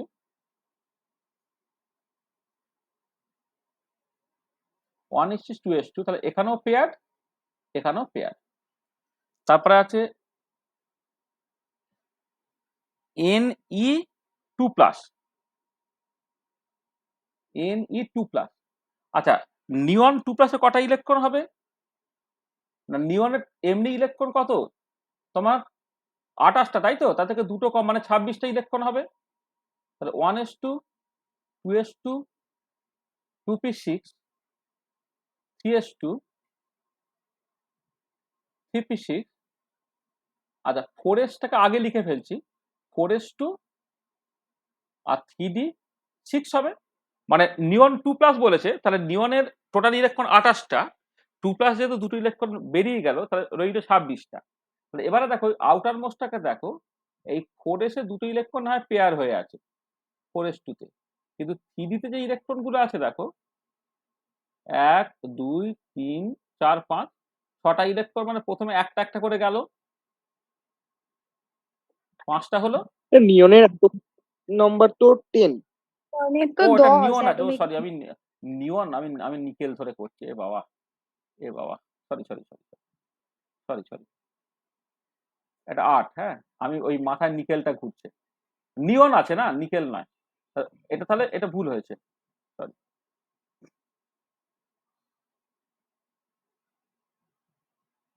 হ্যাঁ মানে আমি আমি আমার নিকেলটা মাথার মধ্যে ঢুকে গেছে, এটা আছে তো নিয়ন। তাহলে নিয়নে হচ্ছে টোটাল 10টা ইলেকট্রন থাকে, নিয়ন 2+ মানে কি হচ্ছে এইটা, তাহলে এটা কত 1s2 2s2 2p4। আর এবারে তুমি দেখো বক্স করে যদি আঁকো 2s-এ দুটো ইলেকট্রন তারা এইরকম ভাবে রইলো। আর 2p থেকে 3টে ইলেকট্রন দেখো প্রথমে একটা একটা করে গেল, তারপরে স্পিন পেয়ারিংটা করছে only after half fill situation, এই যে 2p4। দেখো এইখানে কিন্তু অড ইলেকট্রন আছে, তাহলে যেহেতু it has odd electron unpaired electron আছে, আনপেয়ার্ড ইলেকট্রন থাকলে সেটা হচ্ছে প্যারাম্যাগনেটিক হবে। পেয়ার্ড হয়ে গেলে সেটা প্যারাম্যাগনেটিক হবে না, ডায়াম্যাগনেটিক হবে।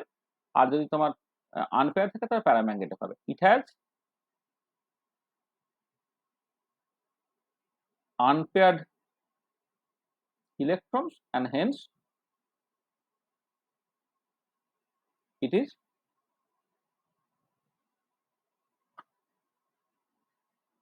প্যারাম্যাগনেটিক।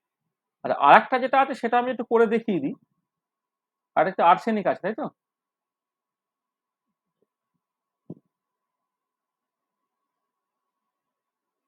আরেকটা হচ্ছে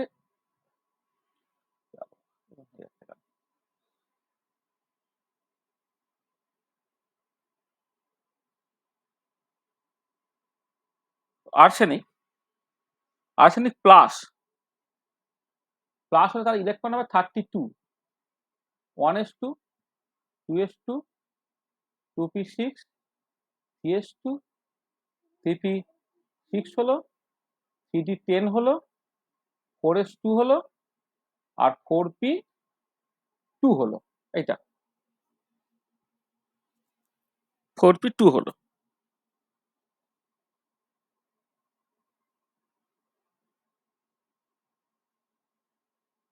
আচ্ছা, এখানেও দেখো তোমার যদি আউটার মোস্টটাকে দেখো, 4s এ দুটো ইলেকট্রন এইভাবে থাকছে, আর 4p তে যে ইলেকট্রন গুলো দুটো ইলেকট্রন এইভাবে থাকছে, এবার 30 32, এটা হচ্ছে প্যারাম্যাগনেটিক।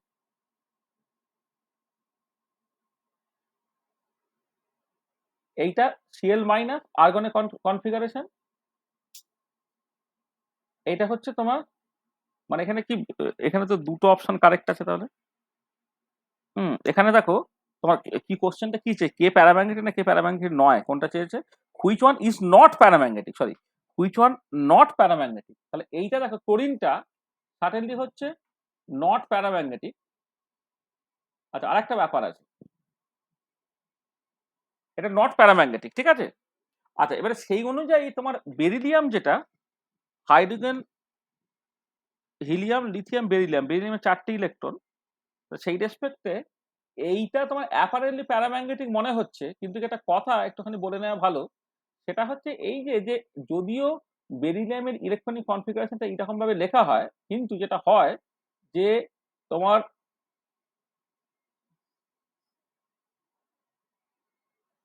এই 1s এ দুটো ইলেকট্রন ঠিক আছে, এবারে 2s আর 2p আছে।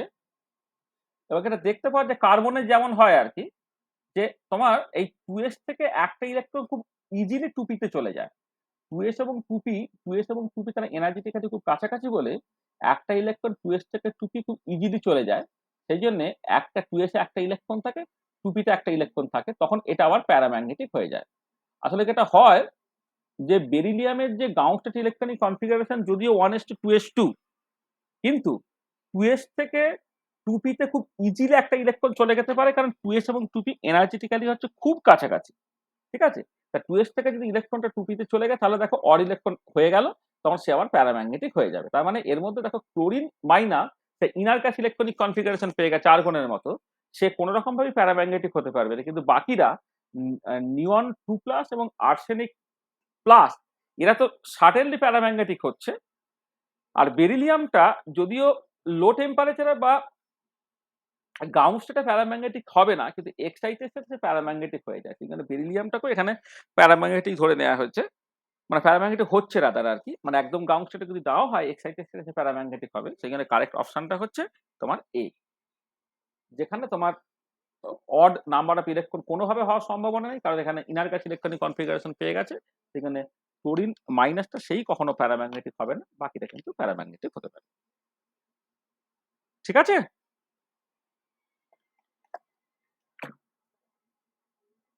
বুঝতে পেরেছো? হ্যাঁ স্যার। হ্যাঁ স্যার। তাহলে আপ টু 70 পর্যন্ত বলো, আর কার কি অসুবিধে? Up to 70।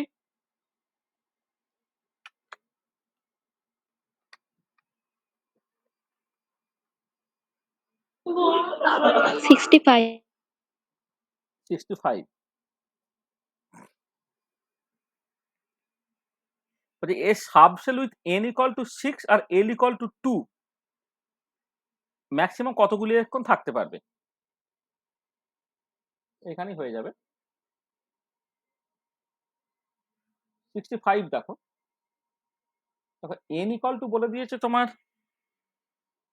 6 আর l ইকুয়াল টু 2, মানে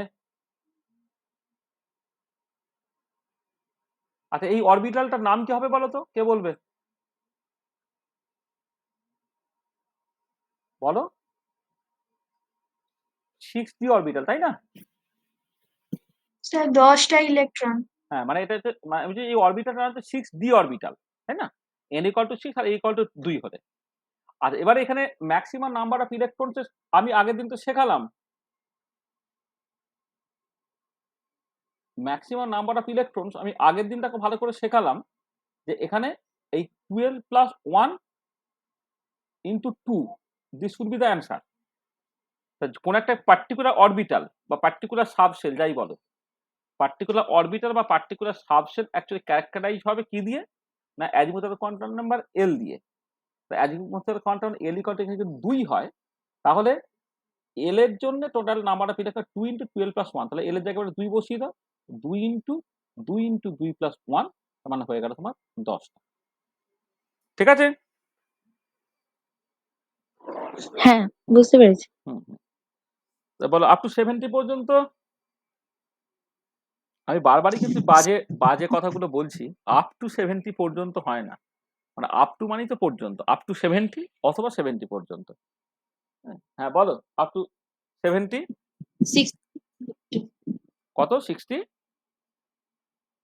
67. 67 চলো 67 দেখো 67 কি বলছে? The position of both an electron and a helium atom is known with 1.0 millimeter. Further, the momentum of the electron is known within 5.0 into 10 to the power minus 26 kg meter second inverse. The minimum uncertainty in the measurement of the momentum of the helium atom is. The minimum uncertainty in the measurement of momentum of the helium atom is. হ্যাঁ এইটা কি বলছে? The position of both an electron and a helium atom is known within 1 millimeter, এটা তোমায় বলে দিচ্ছে। তা দেখো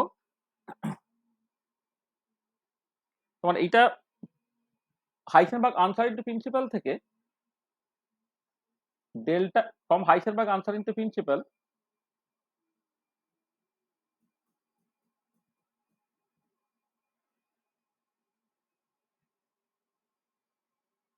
from Heisenberg's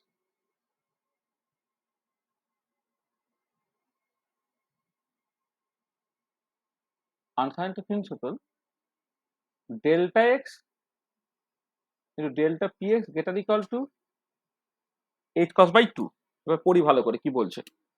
বলছে the position of both the electron and a helium atom is known within 1, তার মানে ডেল্টা এক্সটা এখানে বলে দিচ্ছে, ডেল্টা এক্সটা হচ্ছে 1.0 millimeter.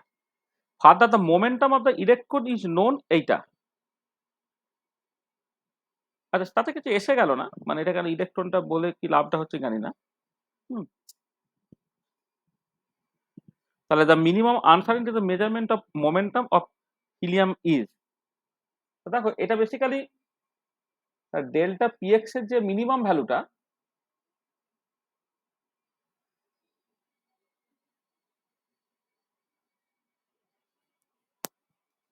এটা তো ওটা অ্যাকচুয়ালি ইম্পর্টেন্ট না, জানি না মানে কেন বলছে এটা।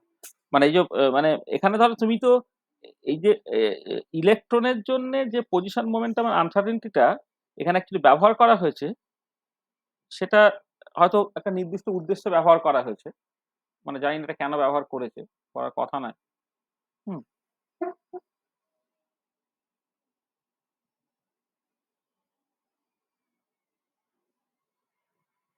দেখে মানে এটা এটা আসলে ব্যাপারটা কি জানো তো, এটা এটা আসলে সত্যি ব্যাপারটা কি যে এটা এটা এই কোশ্চেনটা এই হাইসেনবার্গ আনসাইন্টিফিক প্রিন্সিপালটা ডিরেক্টলি তোমাকে ব্যবহার করতে বলছে ঠিক সেরকম নয়।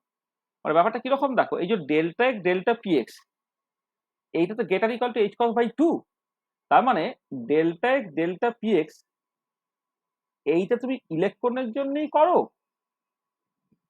আর ডেল্টা এক্স ডেল্টা পি এক্সটা তুমি হিলিয়াম অ্যাটমের জন্যই করো, সেই সবটাই কিন্তু অফ দ্য অর্ডার অফ বা greater equal to H cross by 2।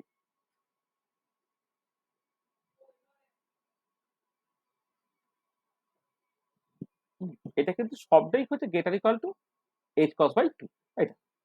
আচ্ছা এবারে হাইপোথেটিক্যালি ডেল্টা এবং ডেল্টা পি এক্স, এটা ইলেকট্রন হোক এবং হিলিয়াম হোক, তাদের মিনিমাম ভ্যালুটা এইচ কস বাই 2 হবে, মিনিমাম ভ্যালুটা। কিন্তু সবসময় যে মিনিমামটা নাও পৌঁছাতে পারে, মানে greater equal to H cross by 2 মানে কি, তুমি সবচেয়ে ছোট যেটা ভাবতে পারতো সেটা এইচ কস বাই 2, কিন্তু অনেক সময় হতেই পারে সবচেয়ে ছোটটা হচ্ছে এইচ কস বাই 2 পর্যন্ত পৌঁছাচ্ছে না। মানে আনসাইন্টিফিক প্রিন্সিপাল এই জায়গাটা খুব ভালো করে বোঝার চেষ্টা করো। যখন আমি বলছি delta x delta P X greater equal to H cross by 2, তার মানে ডেল্টা এক্স এবং ডেল্টা পি এক্স এর থিওরিটিক্যালি মিনিমাম পসিবল এনার্জি যেটা থাকতে, মিনিমাম পসিবল ভ্যালু যেটা হতে পারে সেটা এইচ কস বাই 2, বাকিটা সবসময় তার থেকে বেশি বা এইচ কস বাই 2 এর থেকে তোমার নিচে কখনো নামবে না। কিন্তু এরকম অনেক সিস্টেম আছে বা বা মোস্ট অফ দ্য সিস্টেমের ক্ষেত্রেই এটা দেখতে পাওয়া যায় যে মিনিমাম আনসার্টেনিটি প্রোডাক্টটা ইভেন আর delta x delta P x এর মিনিমাম ভ্যালুটাও হচ্ছে এইচ কস বাই 2 এর থেকে বেশি। তাহলে মিনিমামটা in principle h cross by 2 পর্যন্ত হতে কোনো আপত্তি নেই, তার নিচে কোনোভাবেই যেতে পারবে না, কিন্তু তার থেকে এইচ কস বাই 2 এর থেকে বেশি থাকতে তো কোনো আপত্তি নেই। সেখানে delta x delta P x এর যে মিনিমাম ভ্যালুটা সেটা যে আমি exactly equal to H cross by 2 ধরে করব সেটা অ্যাকচুয়ালি ঠিক না। তার থেকে যেভাবে বলা হচ্ছে তাতে হচ্ছে যেহেতু ইলেকট্রনের জন্য ইনফরমেশন গুলো দেওয়া আছে, সেখানে এখান থেকে দেখো তুমি এই just delta x delta P x for the electron আর delta x delta P x for the helium দুটো বেসিক্যালি অফ দ্য অর্ডার মানে সেম এই অর্ডারে। ডেল্টা পি এক্স এর যে হিলিয়ামের এর যে মিনিমাম ভ্যালুটা এটা কি হবে দেখো, এখানে ডেল্টা এক্স দুটো সমান, ডেল্টা কিন্তু সমান হয়, দুদিক থেকে বাদ চলে গেল।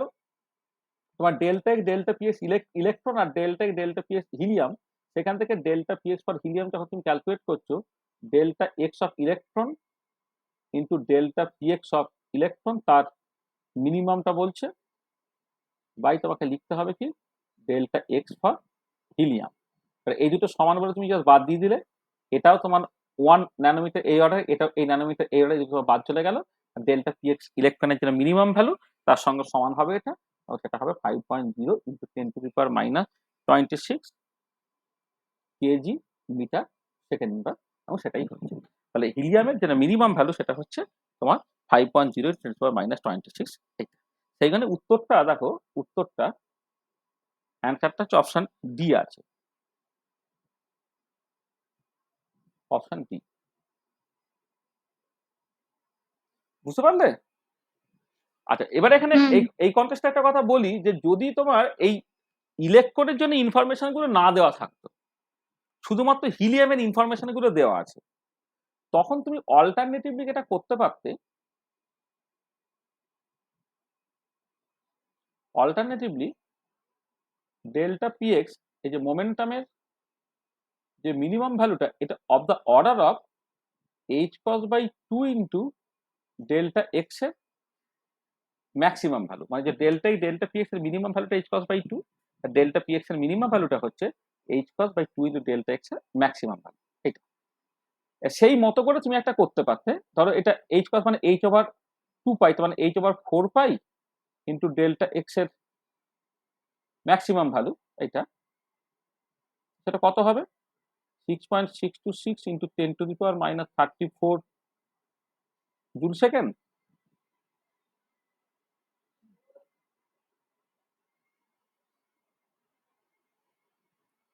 into 10 to the power minus 34 joule second divided by 19 বেঁকে যাচ্ছে কেন,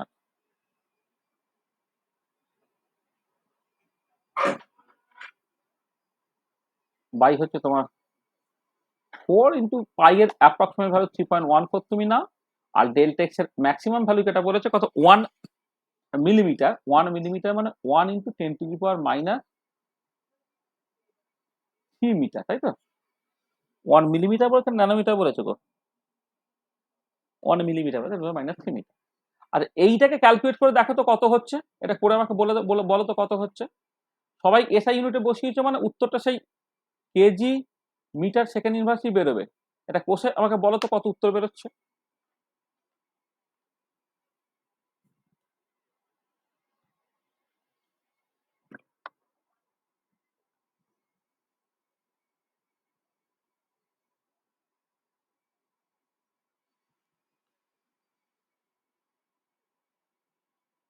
কত বেরোচ্ছে?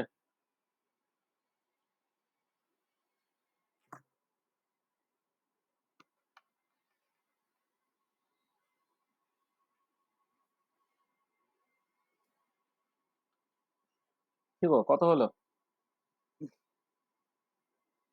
5.2754 into 10 to the power minus 5.2754 minus 32. 32। ঠিক আছে, মানে যদি তোমাকে এই ইলেকট্রনের ইনফরমেশনটা না দিয়ে দিত তাহলে তোমাকে হাইপোথেটিক্যালি এইরকম ভাবে ক্যালকুলেশনটাকে করতে হতো। এভাবে ক্যালকুলেশন করলে কিন্তু তোমার এরকম একটা উত্তর বেরোবে। দেখো সেরকম উত্তর কিন্তু এখানে নেই কিছু। তার মানে ইলেকট্রন মানে ব্যাপারটা কি, যেটা আমি আবার বলছি বারবার, কিন্তু delta delta P greater equal to H cross by 2 মানে কি, ডেল্টা এক্স এর ডেল্টা পি এক্স এর মিনিমাম যে ভ্যালুটা সেটা up to H cross by 2 পর্যন্ত হতে পারে, ওর থেকে কম কোনো রকম ভাবে হবে না, কিন্তু এইচ কস বাই 2 ও না হতে পারে, তার থেকে বেশি থাকতে পারে। ঠিক আছে, মোস্ট অফ দ্য কেসে কিন্তু তাই হয় যে মিনিমাম আনসার্টেনটি প্রোডাক্টটা এইচ কস বাই 2 এর থেকে অ্যাকচুয়ালি এটা বেশি থাকে। ঠিক আছে, এইচ কস বাই 2 তার নিচে কোনোভাবে নামতে পারবে না, তার উপরে কিন্তু যেখানে খুশি থাকতে পারে। ঠিক আছে, ওই জন্য এই প্রথম যে আক্রোশটা বলা হয়েছে সেটাই কিন্তু কারেক্ট অ্যাপ্রোচ, পরেরটা না। বড় 70 পর্যন্ত আর যদি কিছু অসুবিধা থাকে বলো।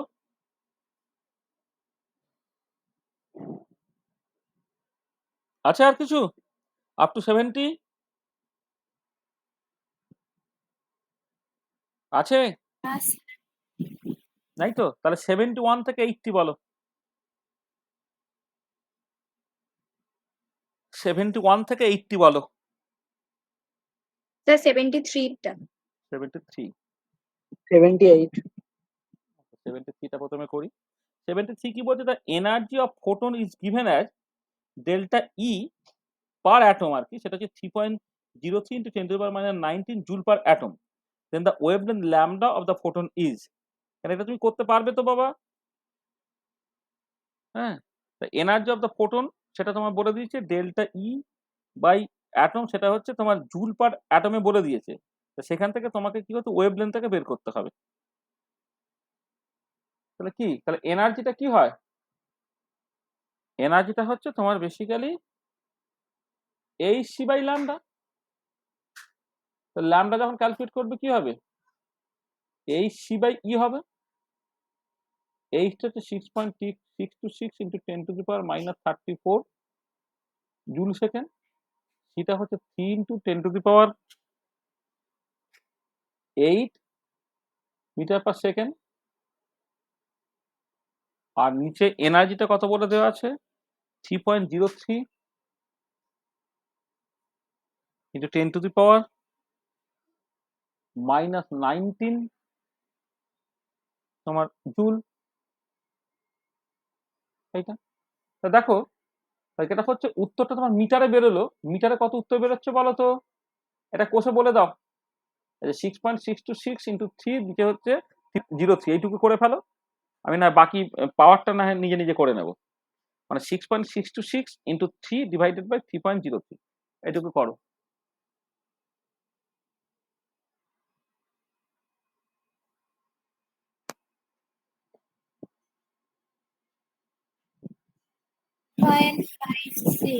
কত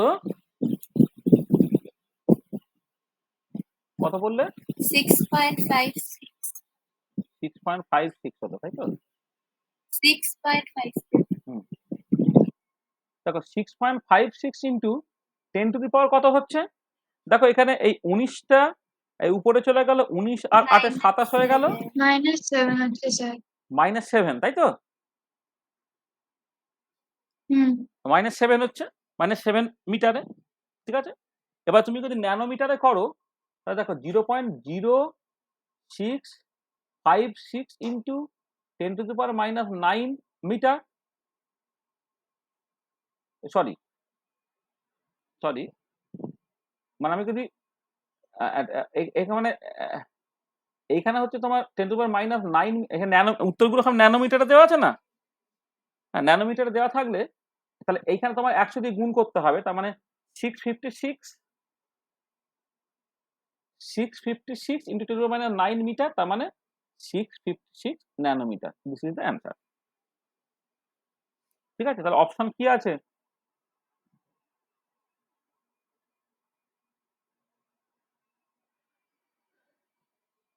ঠিক আছে, বোঝা গেল?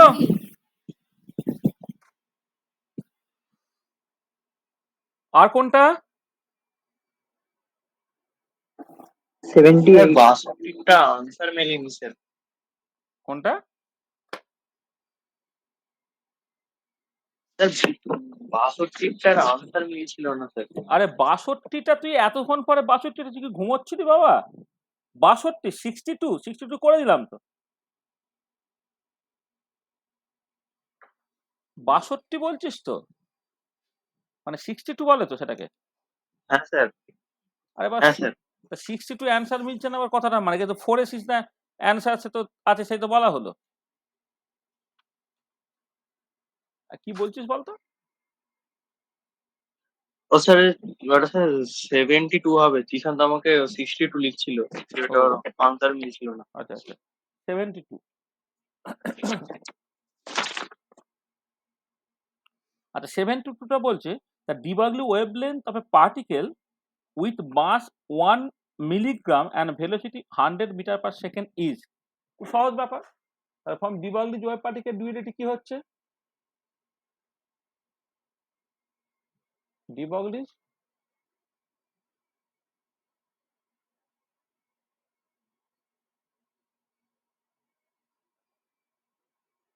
D Broglie wave particle duality lambda equal to কত? h/p, মানে h/m ইন্টু ভি। এইচ তো হচ্ছে 6.626 ইন্টু 10⁻⁻34 জুল সেকেন্ড, আর মাস বলে দিয়েছে কত? 1 মিলিগ্রাম। 1 মিলিগ্রাম মানে কত? 1 ইন্টু 10⁻³ গ্রাম, তাই তো? 1 মিলিগ্রাম মানে 10⁻³ গ্রাম। আর ভেলোসিটি কত বলে দিয়েছে? 100, এটা 1000 লিখে ফেললাম, 100 মিটার পার সেকেন্ড।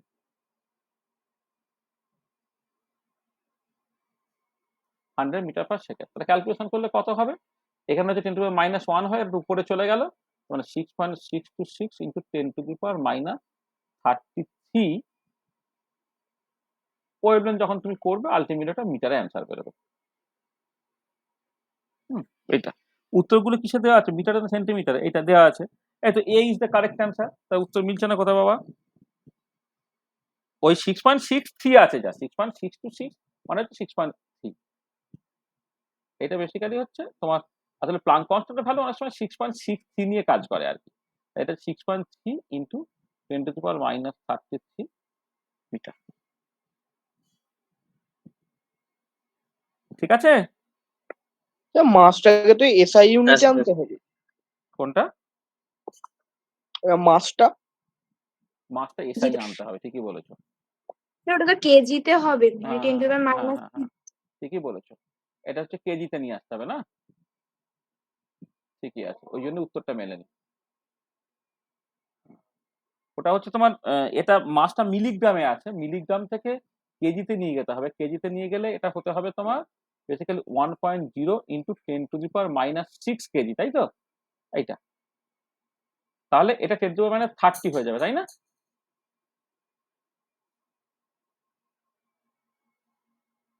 এইটা হবে, বুঝেছো? হ্যাঁ, এটা ঠিকই আছে, ঠিকই বলেছো। এটা আবার মানে এই যে এ অ্যান্সারটাকে এটা দেওয়া আছে, ওটা 10⁻30 দিয়ে করতে হবে, এটা ভুল আছে অ্যান্সারটা। তাহলে এটা হচ্ছে 6.3 টু 10⁻30 হবে অ্যান্সার। ঠিকই বলেছো, এটা এটা তো আমি সবটাই এসআই করছি, এসআইটা করি আমার তো মাসটা দেওয়া আছে আমার এখানে এতে, মানে তোমার মাসটা দেওয়া আছে একবারে মিলিগ্রামে, মিলিগ্রাম থেকে কেজিতে নিয়ে যেতে হবে, নিতে গেলে 10⁻⁶ হবে, তা 6 হলে উত্তরটা কিন্তু 6.60 ইন্টু 10⁻⁻30, নট 33 বাট 30। ঠিক বলেছো, ঠিক আছে, ক্লিয়ার? হ্যাঁ তিশান ঠিকই বলেছে, উত্তরটা মেলেনি। তাহলে বলো আমাদের কি আপ টু 80 পর্যন্ত চলছে, তাই তো? বলো 80-র মধ্যে বলো আর কার অসুবিধা আছে বলো, আর কোনটা? 78.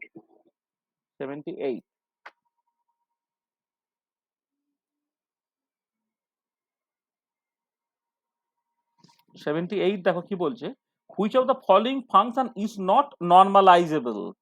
হ্যাঁ এটা একটু তোমার জন্য একটু শক্ত, হ্যাঁ একটুখানি, মানে which of the following function is not normalizable. আসলে যেটা কথা আমি শিখিয়ে দিচ্ছি, দেখো ইফ এ ফাংশন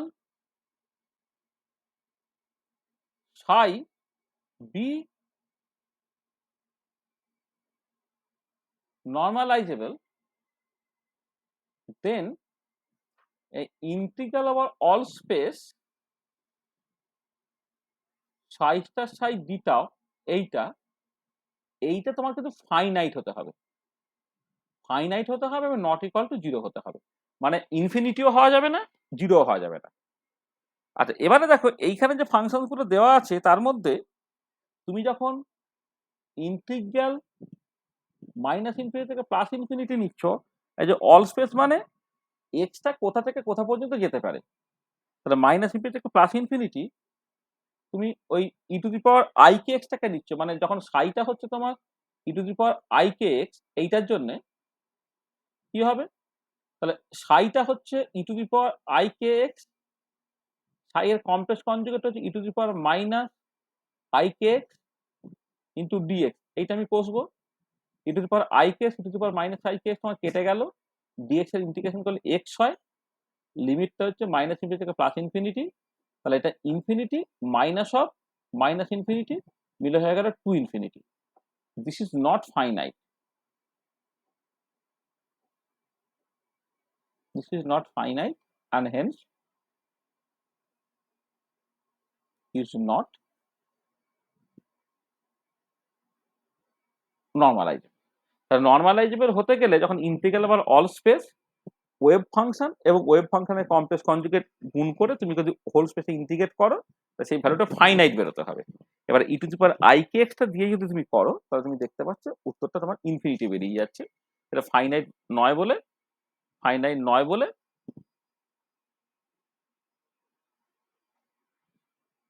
হ্যাঁ সেখানে এটা নর্মালাইজেবল নয়। ঠিক আছে, একটু কঠিন এই প্রবলেমটা তোমাদের জন্য, তোমাদের লেভেলে, কিন্তু ওই আমি হ্যাঁ যেহেতু ঠিক আছে। আমি যেহেতু তোমার ওই নর্মালাইজেশন, অর্থোগোনালিটি, তার সঙ্গে কিছু ইন্টিগ্রেশন এই ধরনের কথাবার্তা বলেছিলাম, সেই জন্য আমি এটা বলে দিলাম আর, ঠিক আছে। আর বাকিগুলোর ক্ষেত্রে তুমি কোষে দেখবে, বাকিগুলোর ক্ষেত্রে যদি তুমি কোষে দেখো তাহলে তুমি ইন্টিগ্রাল আবার অল স্পেস করলে সবসময় কিন্তু একটা ফাইনাইট অ্যান্সার বেরোবে, তো ফাইনাইট অ্যান্সার বেরোবে মানে সেগুলো নর্মালাইজেবল, এইটা হচ্ছে নর্মালাইজেবল নয়। তাহলে option B is the correct.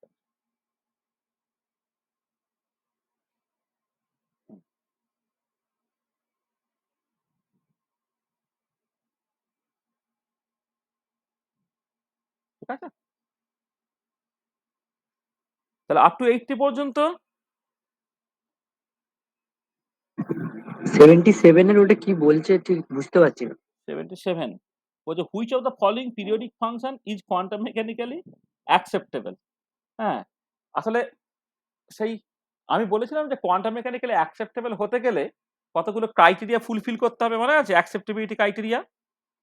হ্যাঁ, হ্যাঁ within the given domain the function must be finite, single valued, continuous and its first derivative must be continuous। তা দেখো এক্ষেত্রে তুমি এই 77টা, তাহলে এ function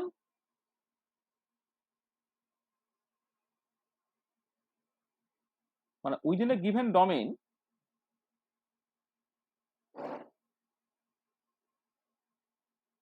within a given domain a function psi will be quantum mechanically acceptable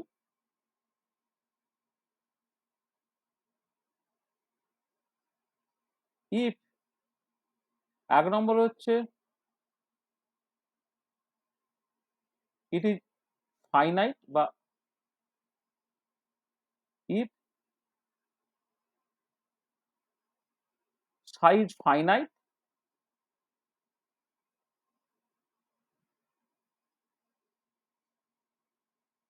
দু নম্বর হচ্ছে psi is single valued তিন নম্বর হচ্ছে psi is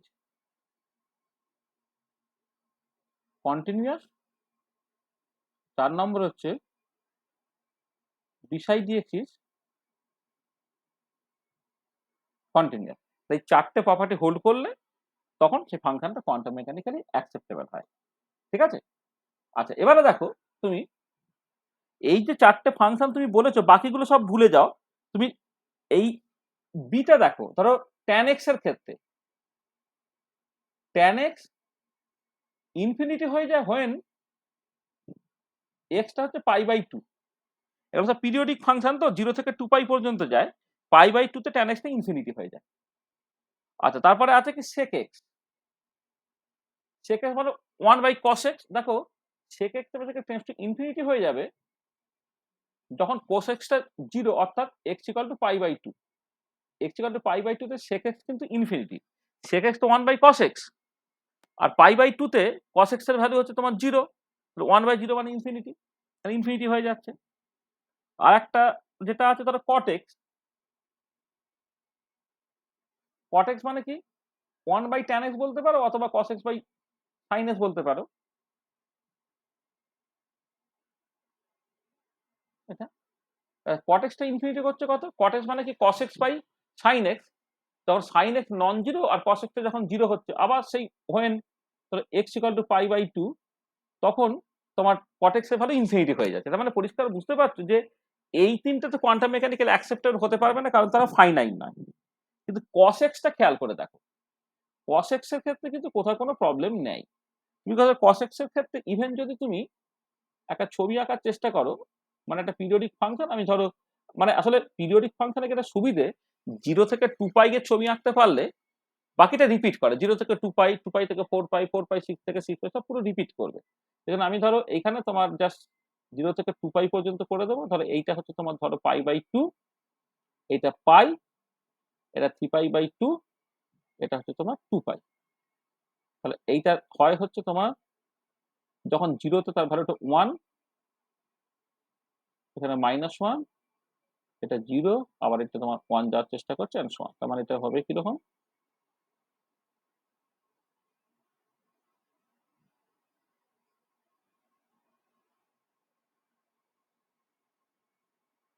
এই ধরনের একটা ছবি হবে এবং এই ছবিটা রিপিট করবে এটা হচ্ছে তোমার রিপিট করবে এদিকে cos x এর তুমি ছবি আঁকছো এদিকে x প্লট করছো তো প্লট করলে তোমার ছবিটা এরকম হয় মানে এই যে প্রথমে x = 0 তে x = যখন 0 তে তার ভ্যালু হচ্ছে 1 তারপরে যখন π/2 হলো সেটা হচ্ছে তোমার 0 হয়ে গেল তারপরে যখন π হলো তখন বেসিক্যালি এটা এই -1 হলো তারপর আবার যখন π/2 হলো সেটা আবার 0 হয়ে গেল পরে আবার যখন 2π গে যাচ্ছে সেটার ভ্যালুটা হচ্ছে আবার +1 হয়ে গেল এন্ড সো অন এটা তোমার রিপিট করবে মানে এটা তোমার রিপিট করবে মানে এরকম করে পুরো রিপিট করবে এটা এবারে তুমি ছবি থেকে পরিষ্কার দেখো যে from the plot it is clear that from the plot it is clear that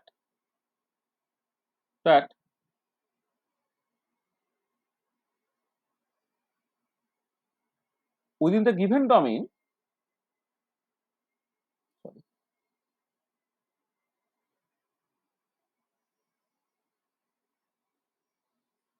within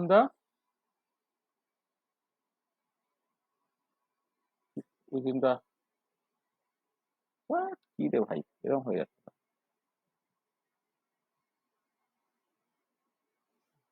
যেটা গন্ডগোল আছে। দেখো প্লট থেকে এটা পরিষ্কার যে এর ভ্যালুটা সবসময় ফাইনাইট থাকতে, from the plot it is clear that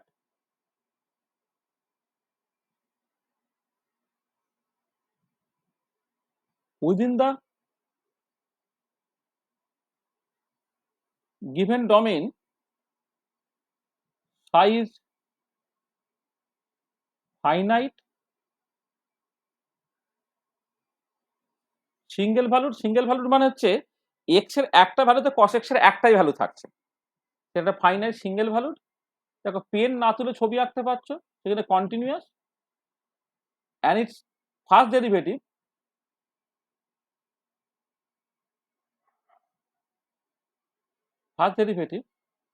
is again continuous. মানে কস এক্স এর তো ডেরিভেটিভ করে মাইনাস সাইন এক্স হবে, এই মাইনাস সাইন এক্স এর তুমি ছবি আঁকো সেটা কিন্তু একদম কন্টিনিউয়াস হবে। সেখানে যেটা হচ্ছে within the given domain the function is finite single value continuous with is continuous first derivative. তাহলে Haynes cos x is quantum mechanically acceptable. cos x is quantum mechanically acceptable. তাহলে এই যে অ্যাকসেপ্টেবিলিটি ক্রাইটেরিয়া যেগুলো আমি বলেছিলাম, সেই acceptability ক্রাইটেরিয়ার question যে কোন একটা ফাংশন কোয়ান্টাম মেকানিক্যালি অ্যাকসেপ্টেবল হতে গেলে এই চারটে কন্ডিশন স্যাটিসফাই করতে হবে।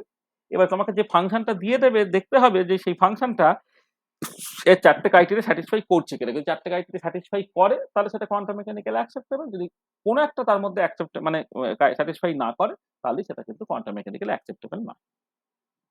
ঠিক আছে, পরিষ্কার হয়েছে এটা? এটা একটু কনসেপচুয়ালি একটু কঠিন, কিন্তু আমি এটা পড়িয়েছিলাম। একটু কনসেপচুয়ালি কঠিন তোমাদের লেভেলের পক্ষে, কিন্তু এটা পরীক্ষা এটা কিন্তু আমি পড়িয়েছিলাম। বলো তাহলে আপ টু 80 পর্যন্ত কারো বুঝতে অসুবিধা পেরেছি। আছে কিছু? 79 79 কি বলেছে? Which of the following function is acceptable within minus এইটা, এগুলোর মধ্যে কোনটা কোয়ান্টাম মেকানিক্যালি অ্যাকসেপ্টেবল? আচ্ছা এইটা ঠিক একই রিজনে হচ্ছে e to the power minus x স্কোয়ারটা অ্যাকসেপ্টেবল। আমি তোমার দেখো বাকিগুলো কোনো কেন অ্যাকসেপ্টেবল নয় বলে দিচ্ছি, আর তারপর একটা ছবি এঁকে দিচ্ছি, তাহলে তুমি বুঝতে পেরে যাবে। দেখো প্রথম যেটা আছে e to the power extra, এখানে ডোমেইনটা কত বলে দিয়েছে? মাইনাস ইনফিনিটি থেকে প্লাস ইনফিনিটি। তো দেখো সব মাইনাস ইনফিনিটি থেকে plus infinity. E to the power এক্সটা হচ্ছে ইনফিনিটি হয়ে যায় কখন না, হোয়েন এক্সটা তোমার infinity. E to the power minus x আছে, সেটা কখন ইনফিনিটি হয়ে যাবে না, হোয়েন এক্সটা tends to minus infinity.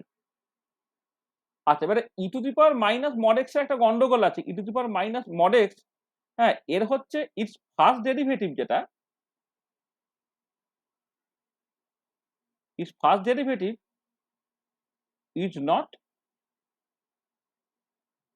Continuous. মানে এর যদি তুমি ছবি আঁকো না e to the power minus mod x এর, এরকম এই খোঁচা থাকে, এইরকম দেখতে হয়। এদিকে তুমি এক্সপ্লট করছো, এটা জিরো, এটা প্লাস ইনফিনিটির দিক, এটা মাইনাস ইনফিনিটির দিক। এইটা এই যে খোঁচা হচ্ছে মানে এই পার্টিকুলার পয়েন্টের ডান দিকের স্লোপ আর বাঁ দিকের স্লোপ হচ্ছে আলাদা। এই বাঁ দিকটা স্লোপ আর ডান দিকের স্লোপটা যদি আলাদা হয়ে যায় তাহলে এই পয়েন্টে ওটা ফার্স্ট ডেরিভেটিভটা কন্টিনিউয়াস হচ্ছে না। এটা একটু বুঝতে তোমাদের অসুবিধা হবে, যে ডেরিভেটিভ যখন শেখানো হবে তখন ডেরিভেটিভ যে অ্যাকচুয়ালি স্লোপ রিপ্রেজেন্ট করে তুমি বুঝবে যে এই পার্টিকুলার পয়েন্টের ডান দিকটা হঠাৎ করে খাড়া হয়ে নেমে যাচ্ছে, বাঁ দিকটা হঠাৎ করে খাড়া মানে নিচে নামছে, তখন এদিকটা হচ্ছে তোমার +1 স্লোপ, ডান দিকটা হচ্ছে -1 স্লোপ, দুদিকে স্লোপ আলাদা বলে এটা এই e to the power minus mod এক্সটা হচ্ছে তার ফার্স্ট ডেরিভেটিভটা কন্টিনিউয়াস নয়। সেখানে এরা তিনজন, এটা হচ্ছে নট অ্যাকসেপ্টেবল, এটা নট অ্যাকসেপ্টেবল, এটাও নট অ্যাকসেপ্টেবল, এটাও নট অ্যাকসেপ্টেবল। তার মানে এরা তিনজনেই কিন্তু তোমার অ্যাকসেপ্টেবল হচ্ছে না। তার অ্যাকচুয়ালি কারণ আছে, যে প্রথম দুটো ইনফিনিটি হয়ে যাচ্ছে, আইদার প্লাস ইনফিনিটি অথবা মাইনাস ইনফিনিটিতে, আর পরেরটার ক্ষেত্রে ওটা ইয়ে হবে।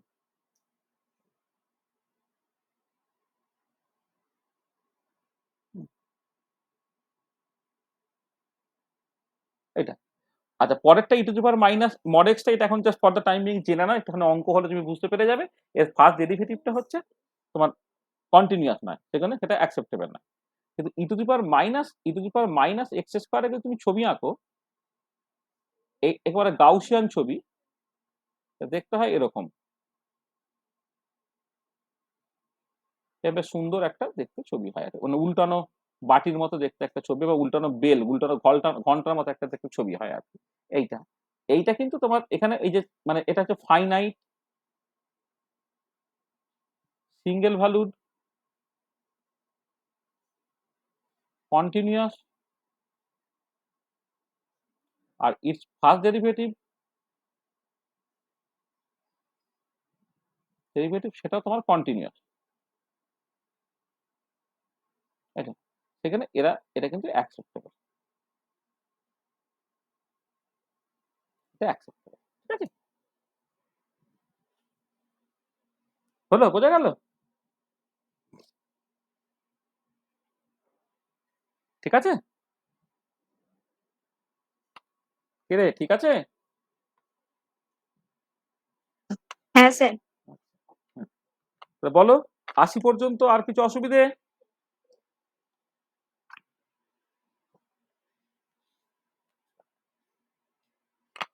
80 পর্যন্ত আর কিছু অসুবিধা আছে?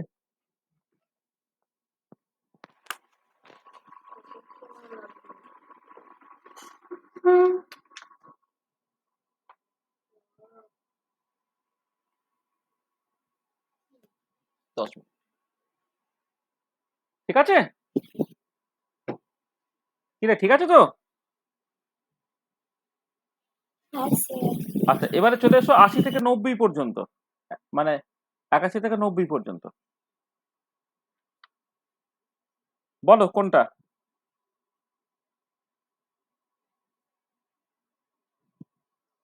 81 থেকে 90 কিছু অসুবিধা আছে?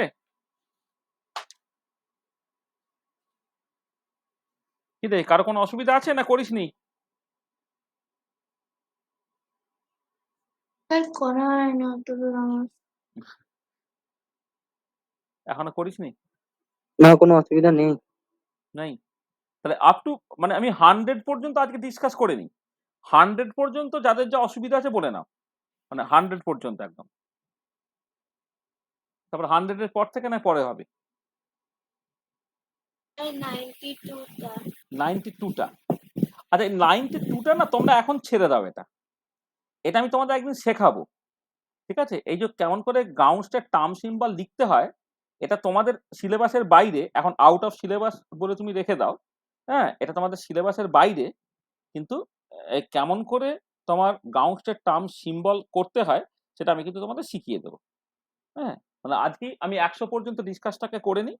যদি আজকেই সময় থাকে আজকেই শিখিয়ে দিচ্ছি, নাহলে আমি পরের দিন শিখিয়ে দেবো। হ্যাঁ, মানে গাউসের টার্ম সিম্বল তোমাদের সিলেবাসে নেই, কিন্তু তুমি যদি শিখতে চাও আমি তোমাকে শিখিয়ে দিতে পারি, খুব মেকানিক্যালি শিখিয়ে দিতে পারি, কোনো অসুবিধা হবে না। হ্যাঁ, কোনটা বলো? 93। 93। আচ্ছা, এই 93টা না, এটা হচ্ছে একটুখানি ওই এক্সট্রা প্রবলেম হিসেবে তুমি মনে রাখো, এটা সিটা is the correct answer.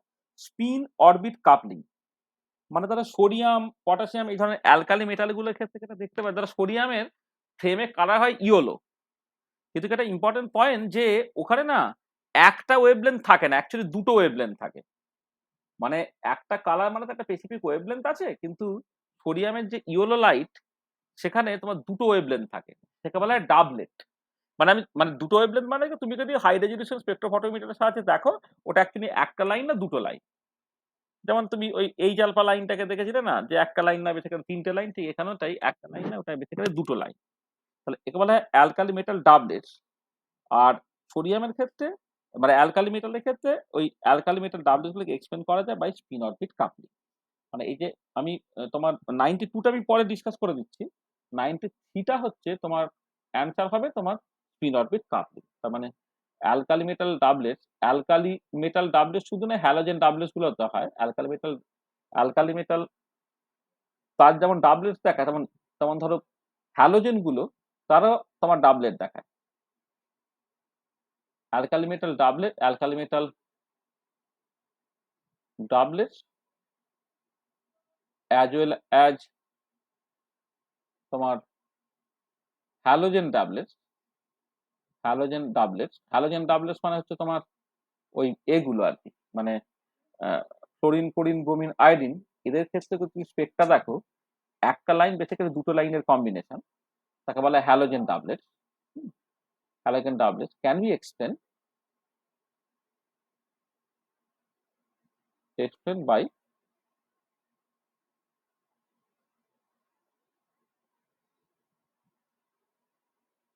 Spin orbit coupling. ঠিক আছে, তাহলে ইনফরমেশনটা এখন মনে রাখো, এটা তোমাদের ঠিক সিলেবাসে সেভাবে উল্লেখ করা নেই, হ্যাঁ, ইনফরমেশন হিসেবে মনে রাখো। তারপরে বলো আর কোনটা, 100 পর্যন্ত বলবে। স্যার 91। 91। আচ্ছা, স্ফেরিক্যাল পোলার কোঅর্ডিনেট সিস্টেমে জেডটা তুমি কে জিজ্ঞেস করলে এটা? স্যার আমি। তুমি কে, নাম বলো।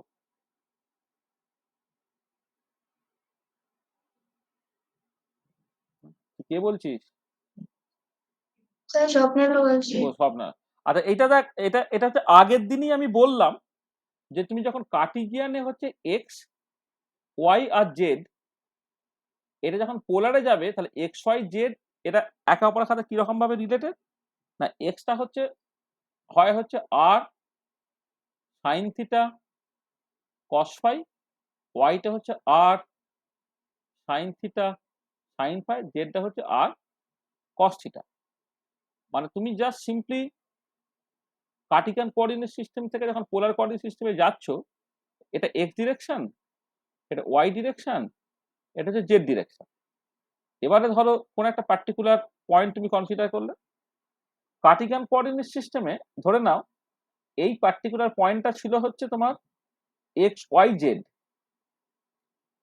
এই পার্টিকুলার পয়েন্টটা ধরো পি পয়েন্ট, ধরে নাও এটা হচ্ছে এক্স ওয়াই জেড।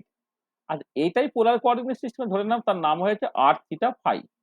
আচ্ছা, প্রথম কথা হচ্ছে যে যদি এক্স ওয়াই জেড হয় তাহলে এক্স আর ওয়াই আর জেড এর মানে কি?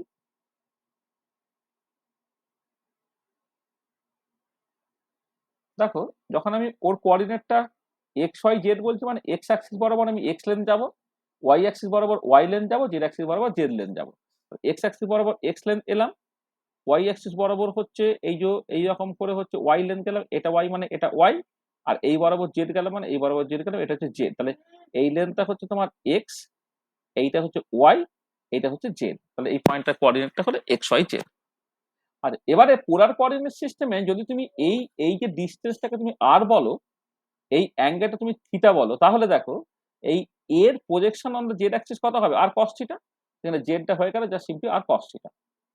আচ্ছা এবারে যদি তুমি আর এর projection on the x y plane নাও, তাহলে এই যে প্রজেকশনটা এলো, এই প্রজেকশনটার ভ্যালু হলো হচ্ছে আর সাইন থিটা।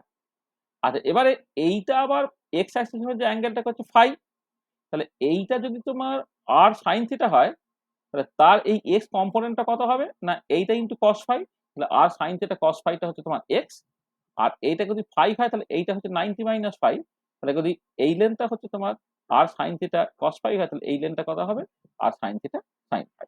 তাহলে এক্স ওয়াই জেড এবং আর থিটা ফাই এর মধ্যে সম্পর্ক হচ্ছে এইটা। এবং এইখান থেকে তুমি জাস্ট করে ফেলতে পারবে r equal to x square plus Y square plus Z square তার স্কোয়ার রুট, তুমি করে দেখে নিতে পারো এইটা। আচ্ছা এবারে থিটা যদি তুমি করো, দেখো তুমি যদি থিটা করো তাহলে এইখান থেকে কস থিটা হচ্ছে জেড বাই আর, থিটাটা হচ্ছে cos inverse Z by R, এইটা, বা এটাকে তুমি লিখতে পারো cos inverse Z by root over of X square plus Y square plus Z square, এইটা। আর ফাইটা হচ্ছে তোমার tan inverse Y by X. যদি ওয়াই বাই এক্স করো তাহলে দেখো এসব কেটে গিয়ে sine phi by cos phi tan phi হয়ে যাবে, তাহলে ফাইটা হচ্ছে tan inverse Y by X. তাহলে দেখো এই তিনটে তোমায় বলে দিচ্ছে যদি এক্স ওয়াই জেড জানো, সরি আর থিটা ফাই জানো, তাহলে এক্স ওয়াই জেড কি করে বের করবে। আর এই তিনটে তোমায় বলে দিচ্ছে যে এক্স ওয়াই জেড জানলে তুমি আর থিটা ফাই কি করে বের করবে। আর আরেকটা জিনিস করতে হয়, ভলিউম এলিমেন্ট ডিভিটা কার্টিজিয়ানে যেখানে ডিএক্স ডিওয়াই ডিজেড, পোলারে হয় হচ্ছে r square sine theta d r d theta d phi, এটা। ভলিউম এলিমেন্টটা ডিভি থেকে একটা ডিএক্স ডিওয়াই ডিজেড, সেটা পোলারে করলে সেটা বেরোবে আর স্কোয়ার সাইন থিটা ডি আর ডি থিটা ডি ফাই। আর একটা জিনিস হচ্ছে বলে নেওয়া ভালো, এক্স এর ডোমেইনটা হচ্ছে মাইনাস ইনফিনিটি থেকে প্লাস ইনফিনিটি,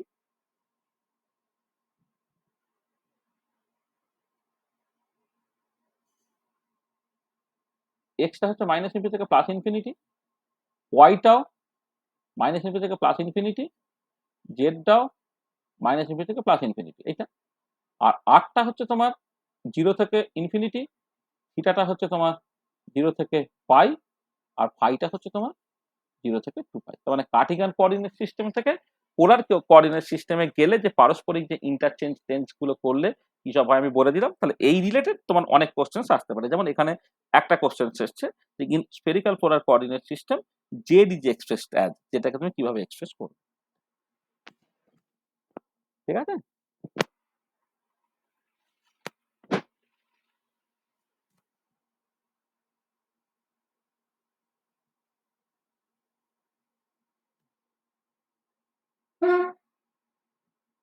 হলো? বোঝা গেল? সব নিলাম? হ্যাঁ স্যার। ঠিক আছে তো? হ্যাঁ। মানে আমি এই অনেকগুলো ইনফরমেশন দিয়ে দিলাম, এখান থেকে অনেক এমসিকিউ তৈরি করা যায় এবং সেটা দেওয়া যায়। এখানে জেড পড়ে তোমাকে এক্স দিতে পারতাম, ওয়াই দিতে পারতাম। এবারে ধরো বাকি যে তিনটে রিলেশন সেটা দিতে পারতাম, এক্স ওয়াই কে আর থিটা ফাই এর রেঞ্জ দিতে পারতাম, যে কোনো ভলিউম এলিমেন্ট দিতে পারতাম, অনেক রকমের প্রবলেমই এখান থেকে দেওয়া যায়। তাহলে 100 পর্যন্ত কার কি অসুবিধা আছে বলে নাও। আর কারো যদি কোথাও কিছু আটকে থাকে 100 পর্যন্ত, হ্যাঁ 100 পর্যন্ত কার কি অসুবিধা আছে বলো।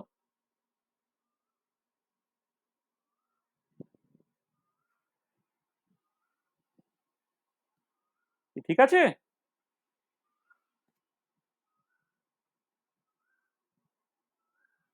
স্যার কোনো অসুবিধা নেই। কি বলছিস? অসুবিধা নেই? আচ্ছা, কোনো অসুবিধা নেই। আচ্ছা, হ্যাঁ। তাহলে দেখো এই 100 অবধি আমরা করলাম। তাহলে আমি চাইছি যে পরের দিনে বাকি সবটা তোমরা করে চলে এসো। তুমি কদিন সময় পাচ্ছ? হ্যাঁ, তোমরা সবটা করে নাও। আমরা আর একটা দিন দরকার হলে এইটার পিছনে দেব, দিয়ে এটাকে এবারে কনক্লুড করতে হবে, আমাদের অন্য চ্যাপ্টারে যেতে হবে আর কি। ঠিক আছে? আমি দেখি সামনের সপ্তাহে যদি কোনো এক্সট্রা ক্লাস নিয়ে যদি এটাকে করে দেওয়া যায়, কারণ আমার খুব ইমিডিয়েটলি হচ্ছে পরে যেটা some basic concept of chemistry সেগুলোকে শুরু করার কথা। আমরা যেটা নেক্সট ক্লাসে যদি এখান থেকে করতে চাইবো, হ্যাঁ তোমরা এমসিকিউ স্যার 99 এর প্রবলেমটা একবার বলে দিন। 99 আর 100 টা। আচ্ছা 99 মানে যেটা বলছে যে according to non relativistic Sommerfeld theory the energy of first orbit n equal two, ঠিক আছে তাই তো? হ্যাঁ এই দেখো এই যে নন রিলেটিভিস্টিক সমারফিল্ড থিওরি, তাই তো? নন রিলেটিভিস্টিক সমারফিল্ড থিওরিতে কি হয়, এনার্জিটা শুধুমাত্র তো প্রিন্সিপাল কোয়ান্টাম না এন এর উপর ডিপেন্ড করে, তাই না? সমারফিল্ড থিওরি আমরা পড়িয়েছিলাম তো, মনে পড়ছে? আমি বুঝতে পারছি। মানে সমারফিল্ড থিওরি পড়িয়েছিলাম সেটা মনে আছে তো নাকি? আমার মনে আছে। মনে আছে তো? তাহলে দেখবে তোমার যেটা হচ্ছে 99 যেটা বলছো যে in non relativistic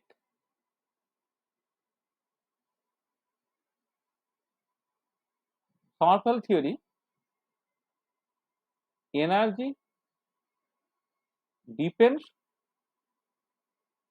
only on n, সেখানে এক্ষেত্রে for n equal two 1 energy remains unchange, ঠিক আছে? Energy remains unchange. আচ্ছা, এবারে যখন তুমি 100 যখন রিলেটিভিস্টিক সমারফিল্ড থিওরিতে চলে আসবে, দেখো যদিও সমারফিল্ড থিওরি তোমার সিলেবাসের মধ্যে নেই, কিন্তু আমি সবসময় না একটু বেশি জিনিস করিয়ে দিচ্ছি। রিলেটিভিস্টিক সমারফিল্ড থিওরি যদি হয়, in relativistic Sommerfeld theory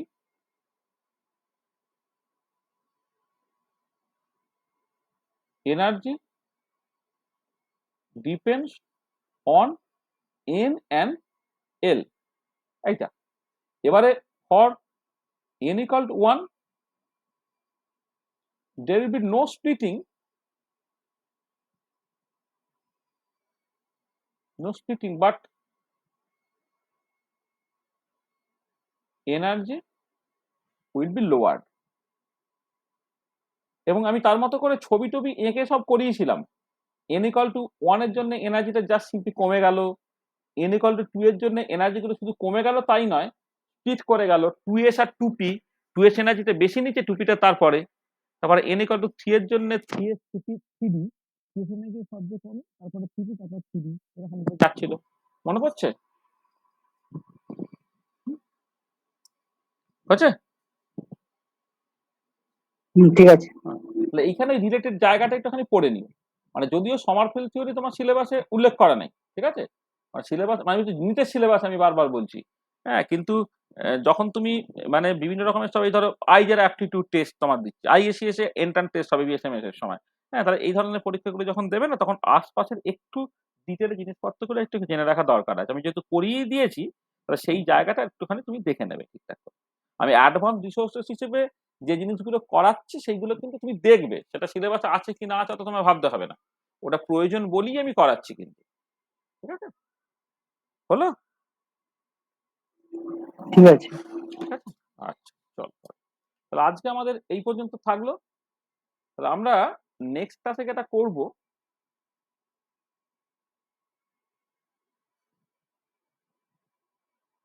next ক্লাসে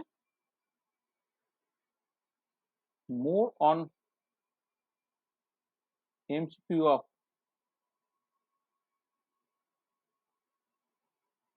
atomic structure, ও অ্যাটমিক স্ট্রাকচার আরো অনেক এমসিকিউ নিয়ে একটু কথা বলতে হবে।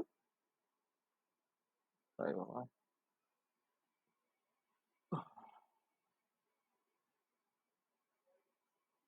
এইটা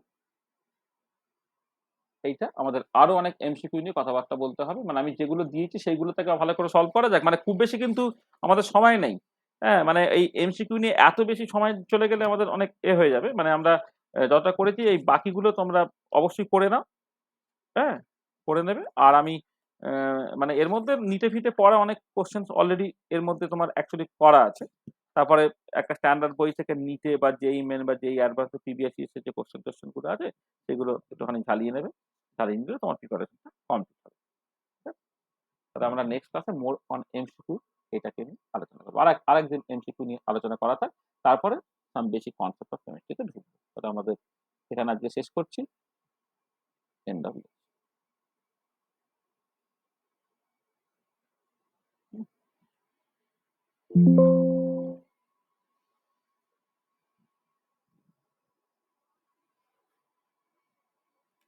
বলো তোমাদের কারো যদি কিছু সমস্যা টমস্যা থাকতে বলে নাও,